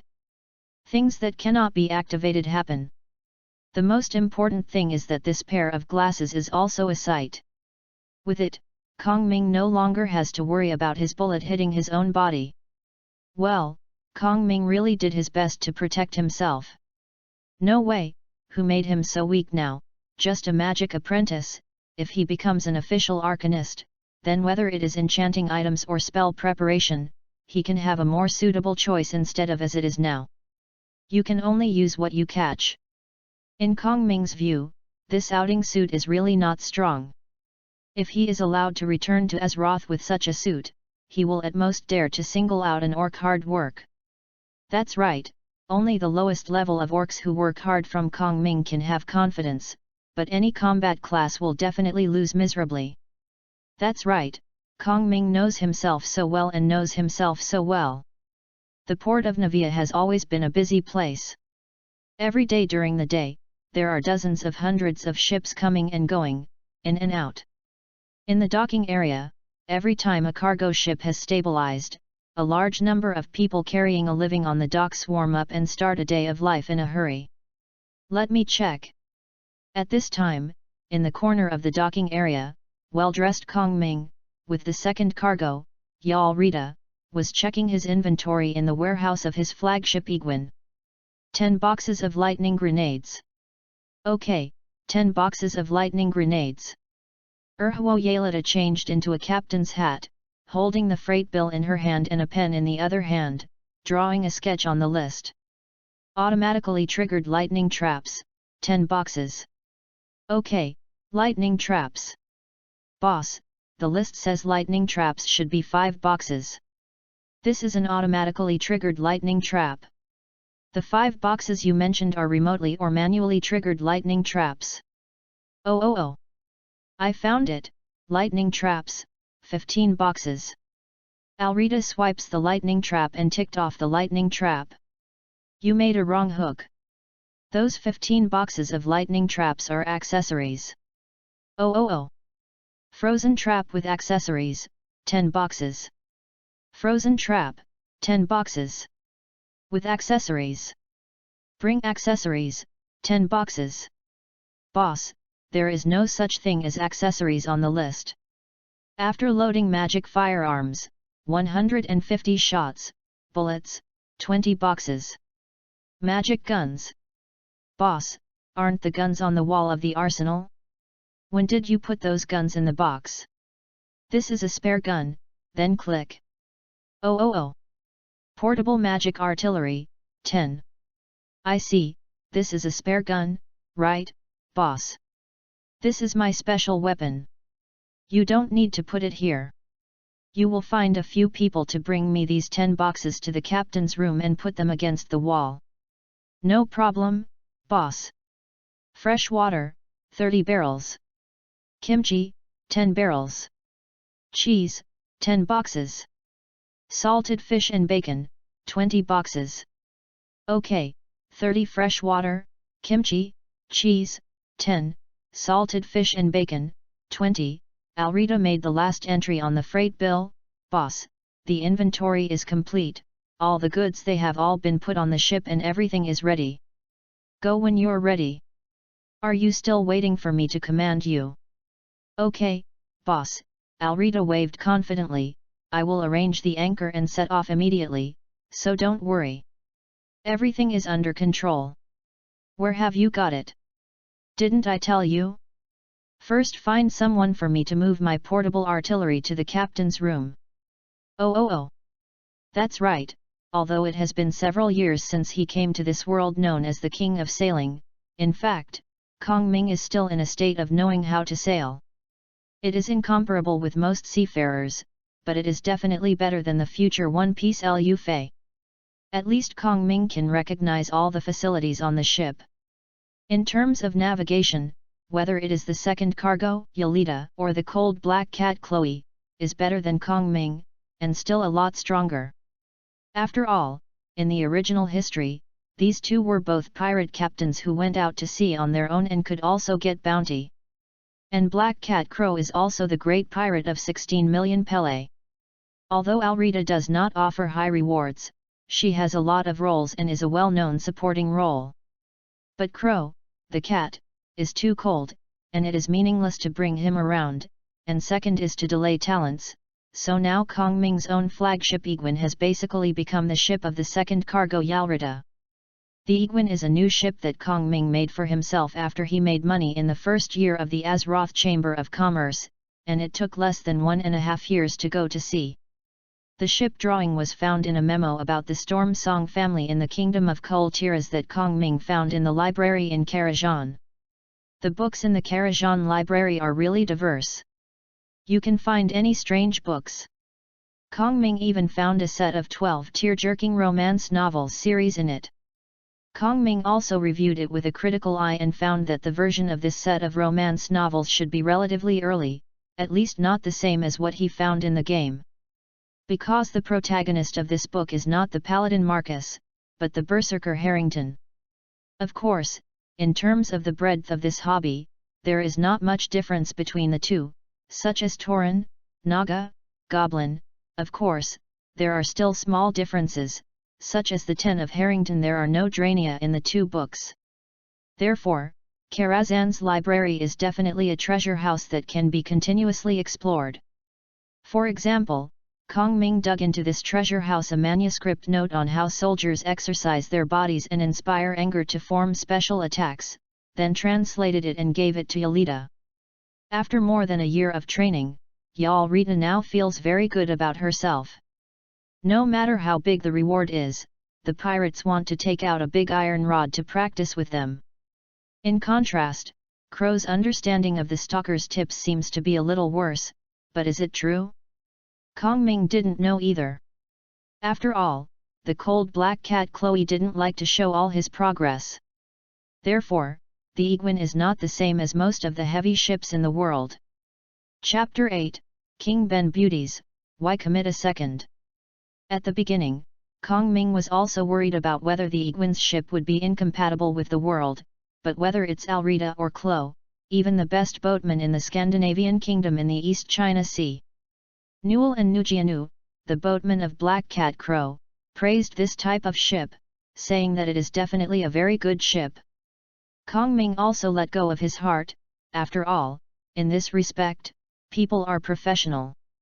Raise the anchor, raise the half sail, turn the foremast jib to the left, and drop the back jib. Yolita, wearing the captain's hat, holding a monocular, stood on the stern tower, looking heroic. Now, with 5 left rudder, raise the mainsail and leave the harbor at full speed. Not to mention, based on Yolita's performance now, Kong Ming felt that she could definitely compete for the title of the #1 beautiful captain in the East China Sea.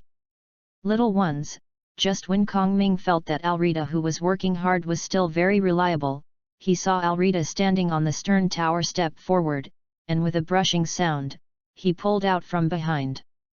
A huge iron rod pointed towards the sky forcefully, posing a look that he thought was extremely handsome. Say, our journey is the Sea of Stars. Ugh!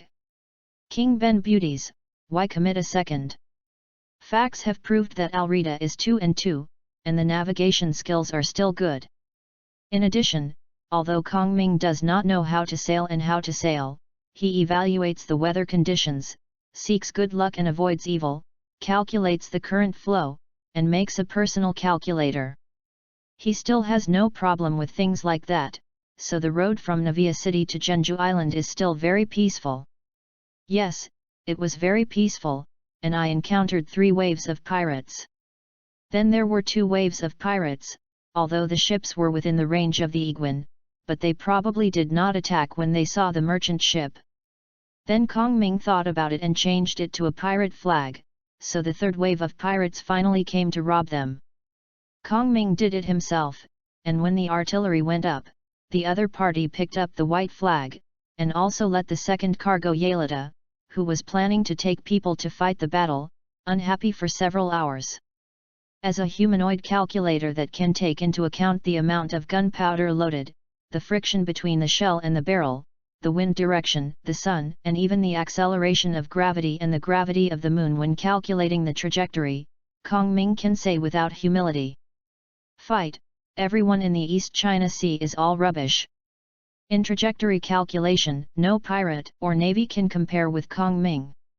This is why Kong Ming will bring 10 portable magic artillery with him. In short, in this absurd era of big pirates, a merchant ship went out to sea once and only ran into 3 waves of pirates, and actually avoided 2 waves, and if Kong Ming ran faster, he could get rid of the last wave. Of course, if you really get rid of it, you will at least lose several million. But this is not the key. The key is to only see 3 waves of pirates along the way, and there is no need to fight. This is definitely a good luck, and the journey is safe. Otherwise, why do you think the City of 7 Waters builds the sea train? In this era of great pirates, there are some things that are completely different from the era of great voyages on Earth, and some things are not so different. For example, pirates, whether it is these now or those of the great nautical era on Earth, some of their practices are not too different. For example, when some legitimate businessmen who did not want to disclose their names saw a pirate ship that had placed an order when they went to sea to do business, he didn't mind temporarily removing the flag of his Chamber of Commerce in exchange for the Shanghai pirate flag to grab his mother's one ticket. What? You said that our Azroth Chamber of Commerce robbed your Emerald Chamber of Commerce ship? What are you kidding?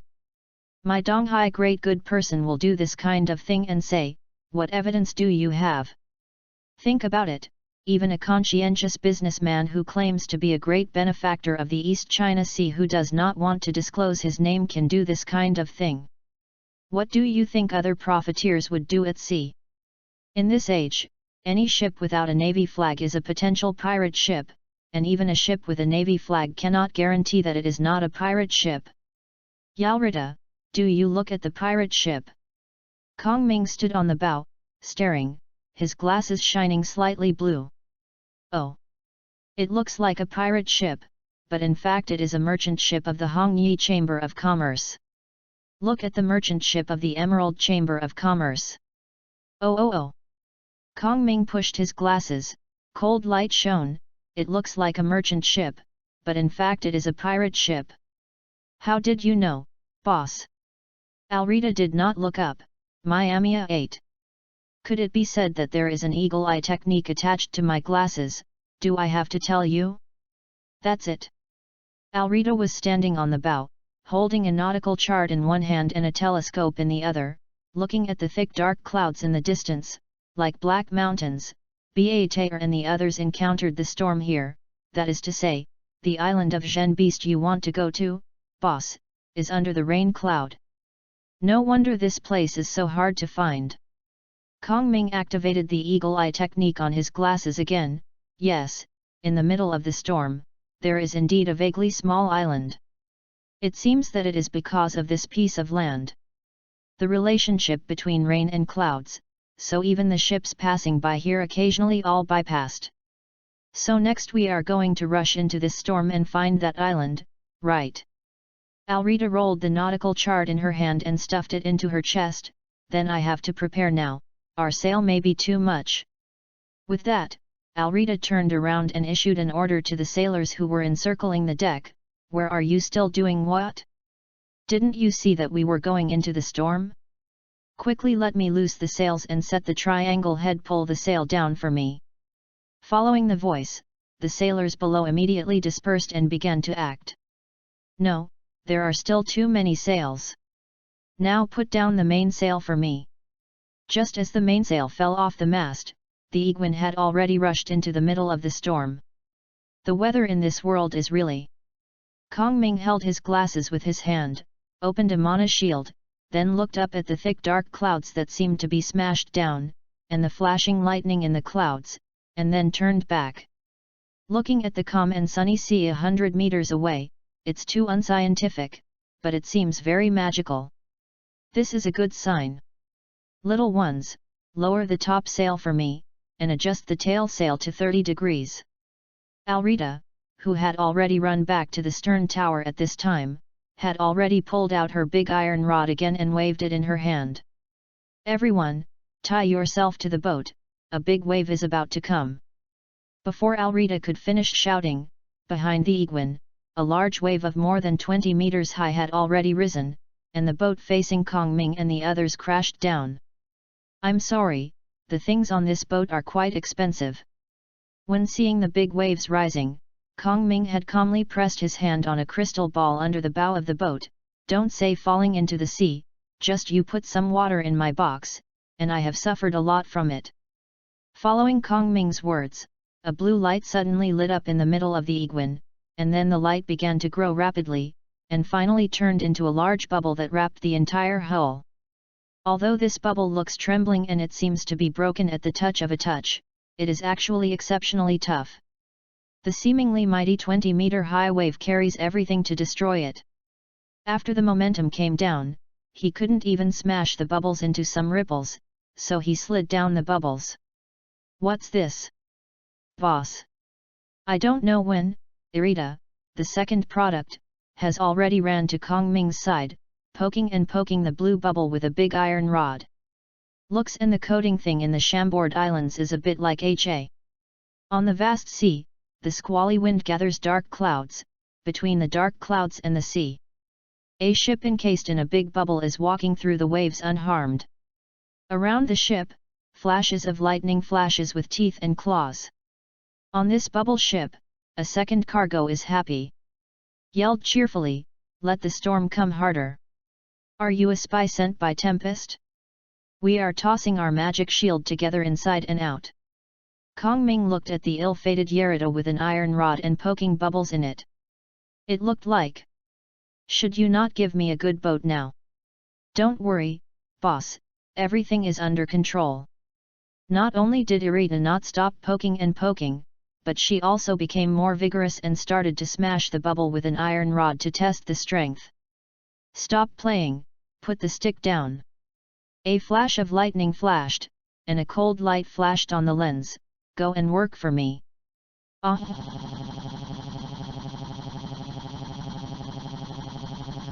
The young ones, cheer up, adjust the tail sail by 10 degrees, aim at the island in front of the...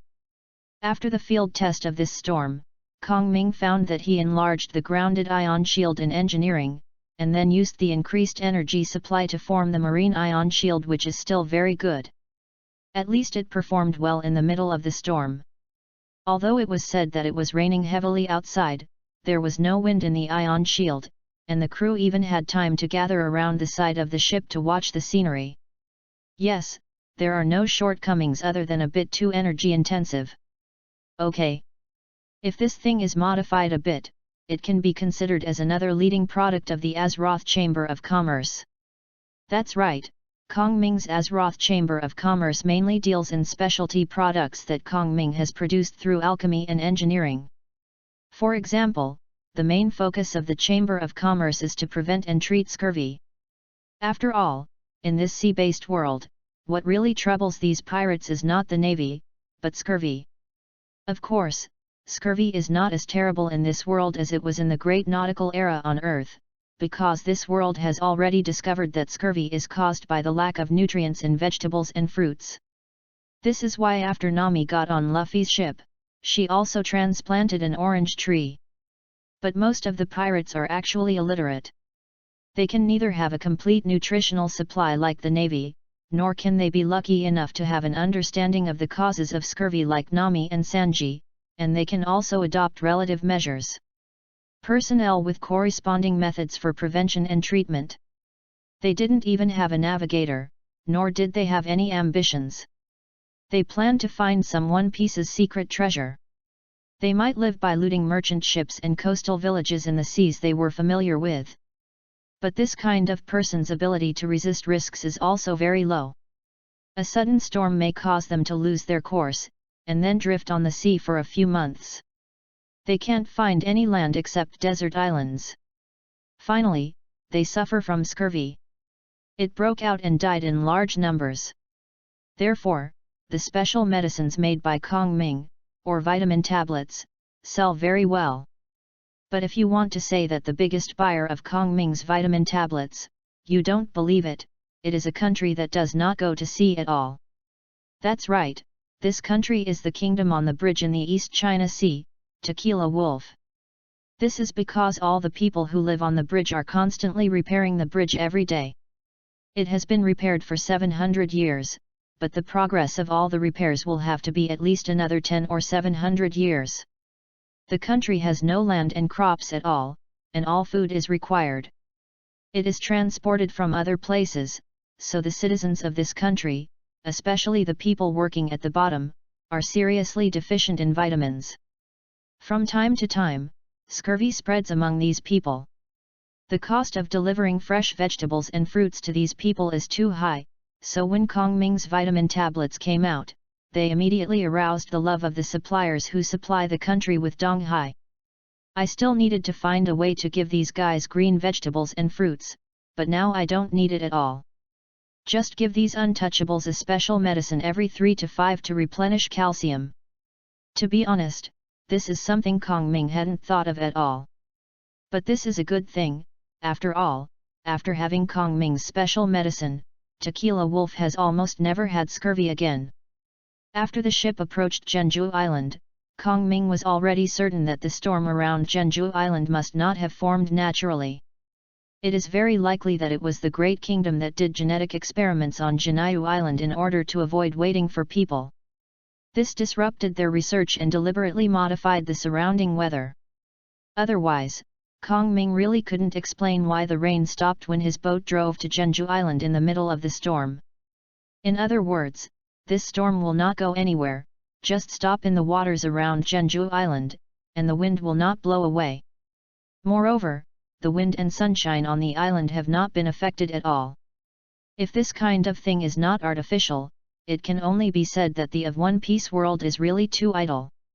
However, it is hard to say that Kong Ming remembers that such idle and painful weather is not very rare in the pirate world. The boat stops here, yes, right here. After turning around Jeonju Island, Yolita found a fjord sheltered from the wind, and the draft was deep enough, it was simply a natural harbor. More coincidentally, next to this port, there is a rocky leading all the way to the depths of the forest on Jeonju Island, which looks like a specially built road. This is simply a stone hammer. Chapter 9, The Discovery that made Kong Ming a bit gaff. You guys, bring others to clean up this neighborhood. Yolita casually ordered a few powerful guys, you can use explosives and get some stones to level the ground. Then in the middle of the island, 2 rooms are set up on the platform on the island. You, and you, go to the weapon store to get weapons and explore the way on the island. After the crew members who explored the way had set off, Kong Ming also packed up. Not only did he carry a big satchel on his back, but he also packed a lot of things he thought he could use for the adventure, and then gave these things to Hercules. After Arita, the two set off in tandem. Zhen Beast Island did not disappoint Kong Ming. Within less than 20 meters of the woods, Kong Ming found at least 4 plants that he had never seen in the East China Sea before, and even the extremely rare man-eating plants. Although it was at least a few meters away, the thing that looked a lot like the piranha in Plants vs. Zombies seemed to be keenly aware of the presence of Kong Ming and his party from the footsteps or smell. 2 rows of toothed petals suddenly opened, and a snake-like stamen made a hissing sound in the air. What an interesting thing! This is a hybridization of animals and plants. Kong Ming stopped, pushed his glasses, and squatted down to look at this rare plant seriously. Or, it is actually with Azrotha's blood petal flower is a kind of plant element. Boss, what are you looking at? Yerita's head came out from behind Kong Ming. Did you find something to eat? I don't know if we can eat it, but I think it certainly doesn't mind eating us. How is it possible? Alrita also saw the thing that was, not knowing whether it was a grass or a tree with its teeth and dancing claws in front of Kong Ming, completely ignoring the sharp teeth of this guy. How could it be possible to eat such a big thing? Who is going down? You're right, Yalrita. Kong Ming carefully observed the plant again. Analyzed from its size, this plant should feed on insects and small animals, but from its leaves. If you look at it, it should still have the ability to photosynthesize, that is to say, it can survive even without eating. What a magical plant! Then is this thing useful to you, the boss? Alrita, not everything can be used to distinguish between useful and unused. It is useless now, it is useless after it is not seen, it is useful now, and it is useful when it is not seen. Oh, over there, what do you want to say? I want to say. Kong Ming stood up and pushed his glasses a bit. Let's go ahead and take a look. After the two continued to walk in the woods for another half an hour, the dense trees had completely obscured the sky, the light in the woods became darker and darker, and the air began to be filled with a smell of plant decay. Some strange-looking insects flew in groups in the woods, and even Kong Ming seemed to be in the depths of the woods and saw some twisted shadows. With a rough estimate, Kong Ming at least found dozens of plants in this forest that had never been seen in the East China Sea, dozens of insects that had never been seen before, plus the ones he saw in the comics seemed to be the precious beasts assembled together. This island may be of little value to any pirate, but for Kong Ming, it is definitely the biggest treasure in the entire East China Sea. Alrita, you said, if you were to find a place to build a house on this island, where would you build the house? Is this? Alrita put her hand on her chin with a thoughtful look, and then a few seconds later, she did not hesitate to pull out her big iron rod from behind.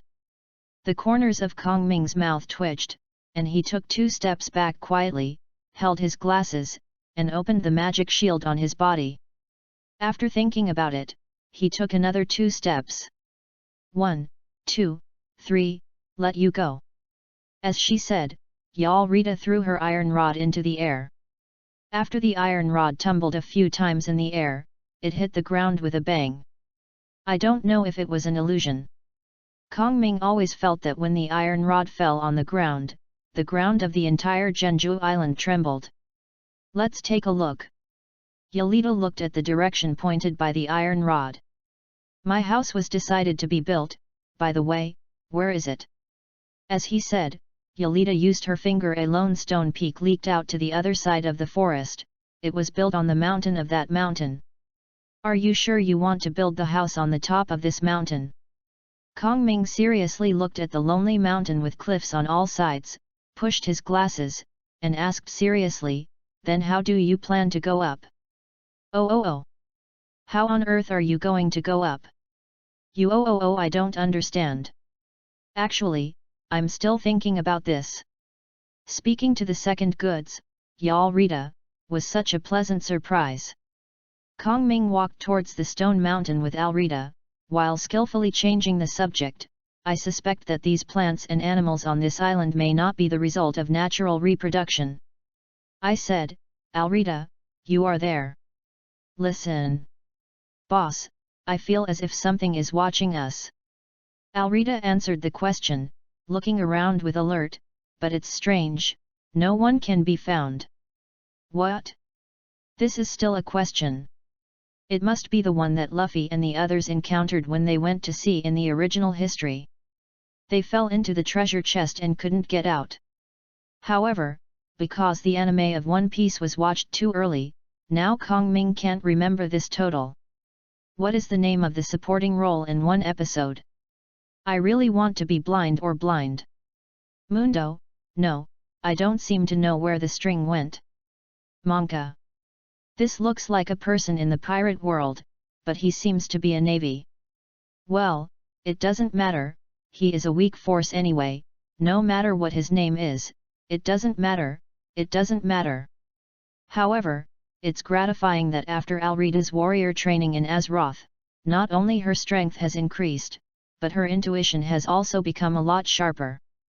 After a while, if she can learn from the soldiers and civilians in the East China Sea. After getting the Navy's 6-style training method in the hands of the Navy, they can also choose to let Alrida strengthen the training. This second cargo is not required to single out the 4 emperors in the future, but it cannot be better than some 7 who are unwilling to reveal their names. The combat effectiveness of Wu Hasshame is still low. Don't think so much, the reason you didn't find him may be because he was peeping at you from a distance, but haven't waited for Kong Ming to finish talking. Oh, it turns out that someone is peeping at me. Alrida had already covered her face with her fists, her face shy. Is it possible that the beauty of others' invincible beauty has spread to this inaccessible island? Boss, what is your expression, are you also stunned by the beauty of others? I was stunned by your invincible self-confidence. Kong Ming's originally smooth thoughts were torn apart by Alrida. They are not as good as you said. Alrida smiled like a flower and answered modestly. What I wanted to say. Kong Ming turned and continued to walk forward. Oh, I remembered, since we plan to stay on this island, things that monitor us will take the initiative to show up sooner or later. Now I suspect that there is an ancient ruin hidden on this island, so I hope to use your good luck to help me. What are you talking about? Boss. I said, Alrida, turn around and I will find something in the luggage behind you. Oh. Have you found it? Boss. It's going to be right now, Alrida. This is the last one. Okay, let's go now, you go ahead, and go where you want to go. Leave it to me, boss. After walking for a while, Kong Ming and Yelida had already reached the vicinity of Shishan. Oh my god! Kong Ming behind Alrida suddenly let out an amazed voice. Boss, what's the matter with you? Alrida turned her head and looked at Kong Ming suspiciously. Have you been bitten by a snake? Do you think I am someone who doesn't take precautions before entering the woods? Oh. Boss, what is your expression? I'm sighing. Kong Ming held his glasses and looked at Alrida with a look of rare animals. I always thought that there is only Bucky the Clown in this world who has overlord luck. I thought, Alrida, you guy with big eyebrows and big eyes is actually a hidden European emperor. Although they still don't understand what you are talking about, the boss. But although the second product Alrida is confused on one end, she still confidently puts her hands on her waist and tactically leans back. People are so great, ha ha ha ha ha. Although before going to the island, Kong Ming guessed that there must be some secrets on Zhen Beast Island, such as a laboratory for species hybridization in the ancient kingdom, but the guess is after all speculation. It is not certain whether there is Kong Ming, and even if it does exist, nearly 1,000 years have passed. Kong Ming does not know where the laboratory is buried. Because it doesn't matter where. Kong Ming just jokingly asked Yelida to choose a place, but what Kong Ming did not expect was that when they were about to reach the stone mountain that Yelida was referring to, Kong Ming actually felt a powerful magical power, or a node where magical powers converge, is located inside the stone mountain chosen by Yelida. This is a discovery that surprises Kong Ming and is about to lose his temper. You know, in the first year when Kong Ming started to establish the Azeroth Chamber of Commerce, in order to promote his own goods, Kong Ming was either on passenger ships or on the way to take passenger ships. His footprints spread from the kingdom of Goa to Sri Lanka. For all the countries around the kingdom of Kandavia, the days of taking passenger ships as their homes did not come to an end until Kong Ming met Alrita, who was deceived into marriage in Navia city and almost lost his money. Next, Kong Ming and Yalita drove Yalita's Miss Rabdaku, and after the beginning of the trade chapter of the Great Voyage era, Kong Ming went to more places. It is no exaggeration to say that if there are 100 piers and villages along the coast of the East China Sea, then Kong Ming has been to at least 60, but even after running so many places, Kong Ming still has not found any suitable for his own construction. The place of the Mage Tower is a naturally formed node where magic powers converge. Kong Ming is not greedy. He will not unrealistically ask himself to find a paradise similar to Karajan or the Well of Eternity, the magic of the Dark Night Well, which can be spewed out. He only needs one that can gather magic power and can supply energy to his Mage Tower. It will not be like the building called the Mage Tower that he is located on the outskirts of Navia. In fact, there is no magic power on the tower, and it is just the same where the goods are. But no. As the most powerful and no one in the pirate world, Kong Ming couldn't find a suitable place to build his own tower. One Piece world is too unfriendly to the wizard. You know, can a person without a mage tower be a complete mage? But now, after he came to this world for more than 3 years, almost 4 years later, he finally found a node where magic powers converge, and finally had the qualifications to become a complete mage. Even someone as steady and restrained as Kong Ming almost cried with joy. If it is said that before coming to Jeonju Island, Kong Ming's expectation for Jeonju Island was only those precious animals and plants, at best it was a raw material base. Well, now Kong Ming has made up his mind. From now on, this island will be his home for Kong Ming. After his mage tower is built, no one should try to trick him out of the fortress. No one wants to trick him out of his mage tower. A natural magic node. A real mage tower. The number of topics I can do has increased by n many, and my Arcanist level will step into a fast lane next. Kong Ming felt his heart surge, especially when he walked to this stone mountain. This mountain is actually hollow. Kong Ming felt his heart beating and his hands trembling. This kind of good thing can happen in 2 ways. Is this time for him?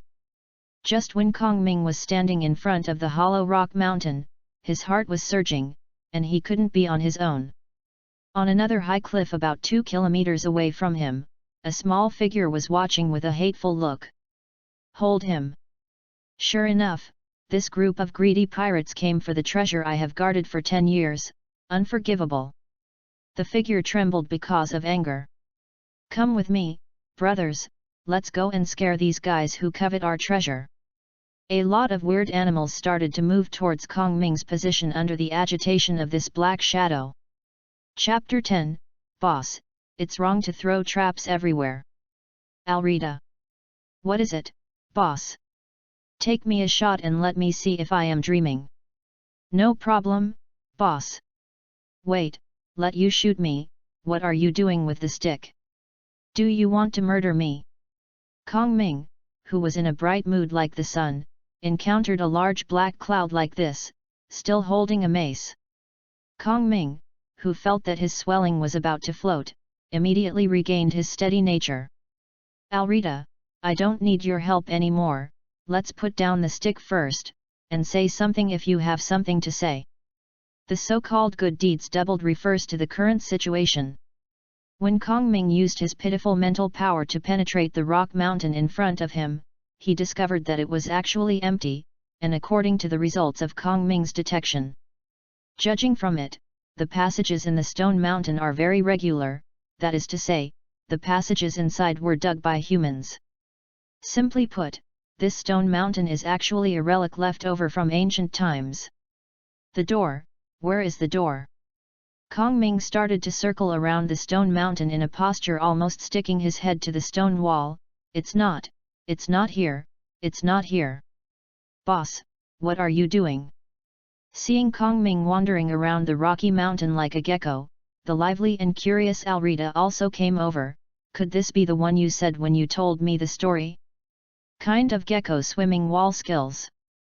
Kong Ming completely ignored Alrita. What can he say? As a mage apprentice with low mental power, it was not easy for him to penetrate the stone wall with his mental power, but who knew there was a layer of metal behind the stone wall? So he is very helpless in such a position. If he is an arcanist above the third ring, does he need to make himself so ugly? Under Alrita's curious gaze, Kong Ming cheekily stuck to the stone wall and turned it for half a circle before finally finding the door. Then Kong Ming was stunned to find that this door actually requires a password. What's even more is that Kong Ming actually read the text on the small keyboard dedicated for password input on this door. No. Understand? Yes, Kong Ming did learn a lot of foreign languages by himself, but he never learned these ancient characters in Pirate World. And if the knowledge points in the animation I watched in the previous life are correct, now in the entire One Piece world, Nicole Robin is the only scholar in the world who can confirm that he can understand ancient characters. However, even though it is said in the comics, Kong Ming thinks that besides Nicole Robin, the world government should have several scholars who can understand ancient characters. After all, the so-called lost 100 years of history is what the world government needs. Just don't let those dead people understand. I should be an exception, right? This thing is funny. Kong Ming looked at the door, feeling a little confused. Could it be that I have to go to Zihai first to find Robin Sauce, son of the devil, and then come back and enter the password? Of course, this is all Kong Ming's own random thinking. The reason is very simple. First, Kong Ming doesn't know where Robin Sauce is at all now. Second, it's useless if Robin Sauce is there. Everyone knows the number from 10 to 10. Do you go after picking up a bank card on the road? Can the money be withdrawn from the teller machine? It's tricky. Kong Ming rubbed his temple embarrassedly. The point is that there is no information at all. Even the range of this password is hard to guess. Just when Kong Ming was embarrassed, the keen Alrita suddenly discovered something. Boss, have you heard what seems to be a sound in the woods? Sound? No, this is definitely not a voice-activated door. Kong Ming replied subconsciously, you still have to enter the password, and this is the door, so it must not be a very private type of password, it should be a very simple public password. At this moment, in the woods in the direction where Kong Ming and the others came, a small figure was shaking in a squatting manner. Behind him, there was a group of strange animals. For example, a pig with a lion's mane, an ostrich with a zebra head, an orangutan with a hippo face, and so on. This, what is this thing? The figure swinging above the lightning trap with a big tongue, what, this, here, has. With a bang, the figure fell backwards, with black smoke still in his mouth. The strange things behind him immediately surrounded him, and he planned to stick out his tongue to lick his face with concern. Don't. Before the figure could finish speaking, the electric current from the lightning trap licked his tongue and spread to the strange animals around, followed by a few screams. All the animals that tried to lick him fell, especially the gorilla with the hippo face, because it was relatively large, and it fell forward, and it hit the short figure directly. Zi. Lightning traps start to show off again. I really heard what sounded from the woods. Alrita once again turned her head suspiciously where they came, or I will go over and see what happened over there. No need to go. Kong Ming held his glasses and looked at the keypad for password input in thought without looking back. From the magic sense over there, it should have been triggered by a lightning trap I dropped when I passed by. Oh, it turned out to be like this. Alrita suddenly slammed her fist into her palm. I said that sounds familiar, is it an enemy? I don't know. Kong Ming replied bluntly, it may be the enemy, or it may be the guys on our ship who have to go and poke when they see the trap. It should be the reason for the world wool of this world. People in the pirate world possess great curiosity and action. After all, this is a world where all people are sailing. If there is no such curiosity and action, there will not be so many people who will go to sea and challenge the sea so far. Then people in this world will be lacking with mutual exchanges and communication, the civilizations of the entire world may go silent. But too much curiosity also has a great negative effect. For example, if people on the earth see something they don't understand at all, most people will first take a cautious look and see if this thing is harmful, while most people in pirate world don't care about it. First go up and poke. What? What is this button for? There are only 2 living treasures in Azeroth. The beautiful qualities of Brian Bronzebeard and Lore Walker Jojo are shared by more than half of the people in this world. For example, you don't need to cover up when you put a trap. You just throw it on the road. If the person you want to deal with is behind you, he will definitely squat in front of the trap and poke it at the first time. Kong Ming was like this just now.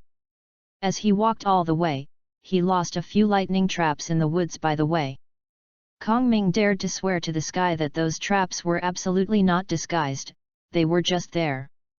And now someone has triggered the trap, and more than one has been triggered, this is already the second one. The same trap triggered the first time, but I hadn't learned a lesson, and I had to poke the second one with a low hand.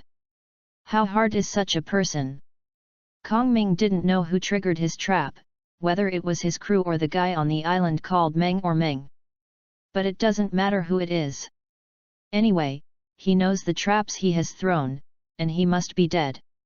Instead of paying attention to these things, it is better to consider how to solve this password matter. In fact, Kong Ming still guessed wrong. The weird Cayman who planned to drive them away from the island did not intend to trigger the second trap. Although his head was very big, it was not so iron yet. But the problem is that he didn't come alone, he also brought a bunch of assembled animals on Zhen Beast Island. Just after triggering the first lightning trap, he shared the pressure with these rare beasts, so he successfully resisted the electric attack of the first lightning trap. After seeing the second lightning trap, Kamen originally refused. You can't say that if you put a trap, I have to step on one, right? So he walked around without hesitation. But a pouch with a pouch beside him stepped on it without hesitation. Then the rhino felt numb at his feet, and fell over when his legs became weak. Then, just like the dominoes, after the rare beasts crackled down a circle, they successfully connected Kamen to them again. Just as Kamen was drawn by electricity, the third lightning trap was triggered by the lion pig on their left. Kamen, who had not finished the series connection, was connected in parallel by a panda with bat wings. The screams in the woods seemed to be getting louder and louder. The bored Alrita took out a telescope from her chest, stepped on a large rock and looked into the woods. Boss, the lightning trap seems to have electrocuted a lot of weird animals. Wow, a bunch of weird animals came back to save people. It's a pity that they triggered another lightning trap. Oh. It's here, and it's been electrocuted again, and now they have triggered 5 traps. I said, boss, when did you lose so many traps in the woods? When we walked over just now. Then why do you throw traps on the ground when you walk? Correction. Kong Ming turned his head, holding his glasses with one hand, with a serious expression. I don't throw traps on the ground when I walk, but when I investigate dangerous areas, I throw traps on the ground. These two states are completely different, and it's not comparable.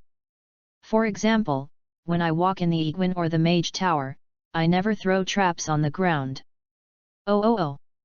Boss, you really are steady, prudent, well prepared. Alrita, which word do you think should be said? She pushed her glasses, cold light shone. Oh. Alrita smiled vainly.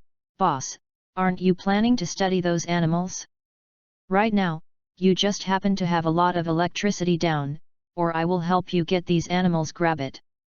Don't worry. Kong Ming turned his head to look at the code lock again. Now those animals have just been knocked down. If you go now, they will still have the power to resist. As he said, Kong Ming pulled 3 metal and a baton from his belt, and passed it behind him. Wait another 5 minutes, and the duration of those lightning traps is almost over. When the time comes, you slam these 3 lightning grenades in first, take the electric stun stick and energize them one by one, and then grab them all. Chapter 11, I found it was an elevator at a glance. In the end, Kong Ming still didn't think of a good solution for the code of the code lock. But the door was still opened. To be precise, after Alrita smashed the door 3 or 4 times with her stick, although the password is still a problem, this very high-tech door is no longer a problem. The price was that the stone affixed as a disguise outside the door fell to the ground, and the main body of the steel plate inside was completely deformed. It hurts Kong Ming to see it. This prodigal lady will be his own thing in the future, so what do you do with such a cruel hand? Inside the door is a very wide hall. Judging from the furnishings of the hall, it should resemble a reception desk. The reason why it is similar to the reception desk is entirely because the ancient text posted in this hall stated that Kong Ming did not know him. There are also several doors and 2 corridors around the hall. Because there are no windows, the whole hall looks gloomy. Judging from the dust on the ground and furniture, it has been a long time since no one came in here. On the wall next to the door, Kong Ming found a row of buttons that he didn't know what they were doing. It should be a power switch, but for safety reasons, Kong Ming still planned to put an illumination technique first. As for the function of these buttons, you can slowly study again. Snapped. Light is on. Alrita, what are you doing? Turn on the light. I don't know when to appear next to Kong Ming and press all the buttons once. Alrita looked at him with a puzzled face. Boss, don't you think it's too dark here? Can't see anything. Do you know what these buttons are for? Just press them randomly. What if there is a self-destructing button in this place? The eyes under the glasses are piercing, as if to make Alrita feel her mistake. Don't worry, boss, everything is under control. With a slap on the chest, the waves were raging. Kong Ming covered his face with his hand. He felt that he needed to be quiet now. Alrita, send a signal to the boat, call someone to come over here and clean it up. From now on this will be our site. Oh. I asked you to call someone over to clean up, what are you doing there? Boss, come and see. Alrita stood at the door of a door on the left side of the hall. It's terrible. Although it was terrible, Kong Ming couldn't see any other expressions from Alrita's excited face except for a look of eagerness. What's the matter? Kong Ming also walked over curiously, and put his hand on the glasses as he walked, adding a shield to prevent physical attacks. Adding the shield used to isolate the surrounding air after Alrita smashed the door open, Kong Ming already had 2 shields on him. After thinking about it, it was still unsafe, so Kong Ming activated another anti-magic stance. No way, now Kong Ming is in the process of exploring ancient ruins. This is very dangerous. Maybe the room here contains things like T-virus. As everyone knows, the heart of playing biochemical experiments is dirty. One by one, the bad research points, Wei-Ge, etc., benefit all mankind, but go forward and succeed, desperately researching viruses, and thinking about how to destroy the world all day. As the only mage in the entire pirate world, Kong Ming shoulders the heavy responsibility of carrying forward arcane knowledge in this world. It is very important to protect himself for a brighter future for the entire pirate world. What terrible thing do you see? Kong Ming walked to the back of Yolita and stopped, and the probe looked through the door opened by Yolita. Conscience of heaven and earth, the reason why Kong Ming adopts this posture is entirely because the second person, Yolita, blocked the door. There is absolutely no fear of any danger in the room and the idea of using Yolita as a meat shield. Is he Kong Ming this kind of person who uses his partner as a physical shield? Inside the door is a small fan-shaped room. From the furnishing point of view, it should be a place like a lounge, with cabinets, beds, and a few star posters on the wall. After removing these seemingly ordinary furnishings, what was left was all mummy, crisscross, Kong Ming counted, at least 7 or 8. What makes people feel scared is that at the moment of death, these corpses are all facing the direction where Yolita and Kong Ming are. Although their flesh has been weathered, Kong Ming can still see from the faces of these corpses the fear they felt before they died. In other words, these people don't know why they stayed in this room, and then the door opened. Kong Ming held his glasses and analyzed in his heart, a thing that made these people feel scared appeared in front of the door. Then in an instant, these people all died, so that their panic expressions did not fade. Oh, boss, there is no wound on their bodies, and there is no blood on the ground. Alrita turned a half circle around the first corpse standing at the door. There is only one truth. Alrita waved decisively, they were scared to death. Kong Ming pushed his glasses. Since Alrita said so, it must not be the truth to be scared to death in an instant, so how did these people die? Could it be that they were poisoned to death? Just like the gas chambers of concentration camps on the earth, the people who died in them were also full of horror. Kong Ming looked at the door opened by Yolita again. It was a very ordinary wooden door that could be opened with one kick. This shows that these people are definitely not dead like the gas chambers of concentration camps. Could it be that these people have been poisoned with a hallucinogenic poison, and while poisoning them, it can also bring fear to them? Don't destroy these things. Kong Ming grabbed Alrita, who was about to use a stick to forcefully dissect the mummy. Weird, you go out first, signal the people on the boat to come over, and take it on board to clean it up. Sanitary things, clean up here first. Okay, boss. This time Alrita agreed very quickly. Before his crew came here, Kong Ming roughly inspected all the rooms on this floor. 7 or 8 of them contained such deadly horrified corpses. Altogether, there were more than 30 people. To tell the truth, Kong Ming couldn't help wondering whether he had gone through some horror movie in the deserted research institute and the dead corpse. The rooms on the first floor, excluding the restrooms, warehouses, and offices, there are about 4 to 5 rooms that may be research rooms. Each research room can accommodate 4 researchers, plus office clerks. The words of the cleaning and security personnel. Kong Ming calculated to himself, that is to say, everyone on the first floor of this research institute was basically dead, and they died in exactly the same way. As for how these people died, Kong Ming didn't have any clues, but he didn't care much about the truth of this research. Not surprisingly, these dead people should be scientists who did research on this island during the Great Kingdom. Generally speaking, it is impossible for the Great Kingdom not to send people to investigate such a vicious incident in the Institute, but there is absolutely no sign that these corpses have been moved. That means that when these people died, the superiors of the Great Kingdom or the Institute had completely ignored these people, and no one would know about this place anymore. There is only one point in time that can satisfy this situation, and that is the lost 100 years, when the current world government replaced the Great Kingdom. If Kong Ming's estimate is good, then these people have been dead for at least 800 years, and even if they were all murdered, the time of the crime was at least 800 years ago. Even in criminal cases, the prosecution period has passed for 8 lifetimes. What if Kong Ming discovered how these people died? Could Kong Ming find a place to dig the murderer's grave? Boss! Boss! Just when Kong Ming was planning to look for the stairs and go to the second floor of the research institute to have a look, Alrita's voice rang in his ears. He looked up and found a second man was standing in front of a door and beckoning to himself, jumping around. Here, here.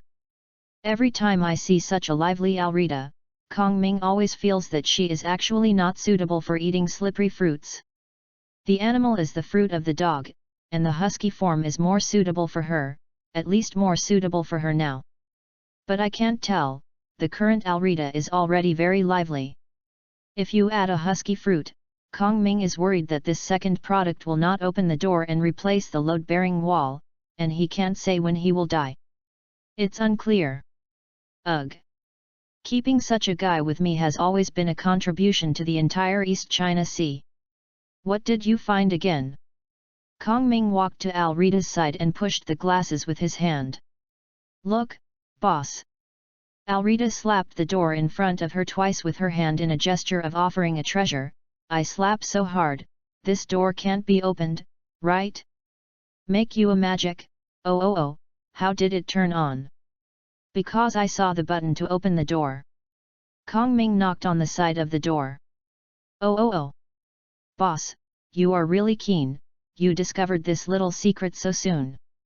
Alrita didn't seem to be frustrated at all, and still confidently said, Look, boss, there is a little house, empty, nothing, then I go in, you close the door outside, a minute later, if you open the door again, you will find. The little house is empty, you ran upstairs or downstairs. Oh, how did you know again, boss? Alrita was really surprised this time, two big eyes filled with incredible words. Because I recognized this as an elevator at a glance. Now Kong Ming really admires the science and technology of the ancient kingdom hundreds of years ago. People were able to produce high-tech things such as elevators, robots, laser weapons, and so on hundreds of years ago. As a result, hundreds of thousands of years have passed, and the people in the pirate world have fallen to the use of muskets. However, Kong Ming thought about the robots that appeared in the anime that resembled Kaiwa sea bears, as well as the laser weapons used by the robots, intelligent query systems and other things, and thought that the current technology of pirate world is also quite powerful. Well, pirate world is a world where the science and technology tree grows crookedly. This institute has 9 floors. This is the information that Kong Ming obtained from the elevator buttons. Although Kong Ming did not recognize the words on the buttons, he could tell from the arrangement of the buttons. For example, the button that is currently lit may be 1 layer, then the 5 buttons below it represent the negative layer to the -5 layer, and the 3 buttons above it represent the 2nd to 4th layer. Very good, at least the arrangement of the elevator buttons is similar to the Earth. Although this research institute may have a lot of valuable things, Kong Ming has not forgotten his true purpose. Magic node. In Kong Ming's perception, the ball was jumping, like a flame and like a fountain's magic power, right below him. Judging from the distance, it should be the 2nd floor. Press the button on the 2nd floor and the button to close the door. This elevator that hasn't been in operation for 800 years starts to operate again. The speed is not fast. At least, Kong Ming didn't think it was fast, because now he can see clearly. Feeling his heart beating vigorously, his heart seemed to be beating dozens of times in just 2 floors. With the sound of ding, the elevator door slowly slid open to the left and right. Chapter 12, This seems to explode, let me smash it. Illumination. As soon as the elevator door opened, Kong Ming had already thrown out a lighting technique. He was ready to go. Under the guidance of Kong Ming, a light ball emitting a soft light floated slowly to the sky above the 2nd underground floor hall, shining the entire 2nd underground floor like daylight. No way! He must take the initiative to solve the lighting problem in the room, otherwise. Papa! The lights on the 2nd basement floor were also turned on. Thanks, boss. I don't know when Alrita, who ran from Kong Ming into the 2nd floor lobby, turned around and gave Kong Ming a thumbs up, otherwise I can't find the switch. Didn't I say, don't press these switches indiscriminately? Don't worry, boss. Everything is under control. Hey, what is this button for? Stop it. Immediately. Oh. Well, after Alrita's tossing, Kong Ming found that his original nervousness didn't know where to go. Seeing this curious 2nd-class girl jumping up and down in the research room, Kong Ming really didn't know. In the original plot, in addition to the fraudulent marriage she encountered, Yerida also experienced what makes her so reliable in anime. Can you follow the prescription to get the medicine and also train Alrita? Of course, this is just to think about it. The original history of Yalrita should have been ridiculed for a whole decade because of her appearance. No one can rely on it, Everything can only depend on herself, and finally changed. Became that very narcissistic, but also very reliable female pirate. And Kongming is absolutely cruel now. Let Yarita go to follow the historical track, expose her own appearance, and then be ridiculed for no reason. Although it is shame to say it, Yarita is Kongming's most important partner in the world of One Piece. Although Yarita called Kongming the leader, she seemed to be following Kongming. But in fact, when they first met, Kongming was just a small and wealthy travel trader. At that time, Yarita was the eldest lady of a chamber of commerce in Navia City. She was absolutely white and rich. It's just a beautiful word. In fact, after meeting Yarita, Kongming had the money to establish the Azeroth Chamber of Commerce and expand his business.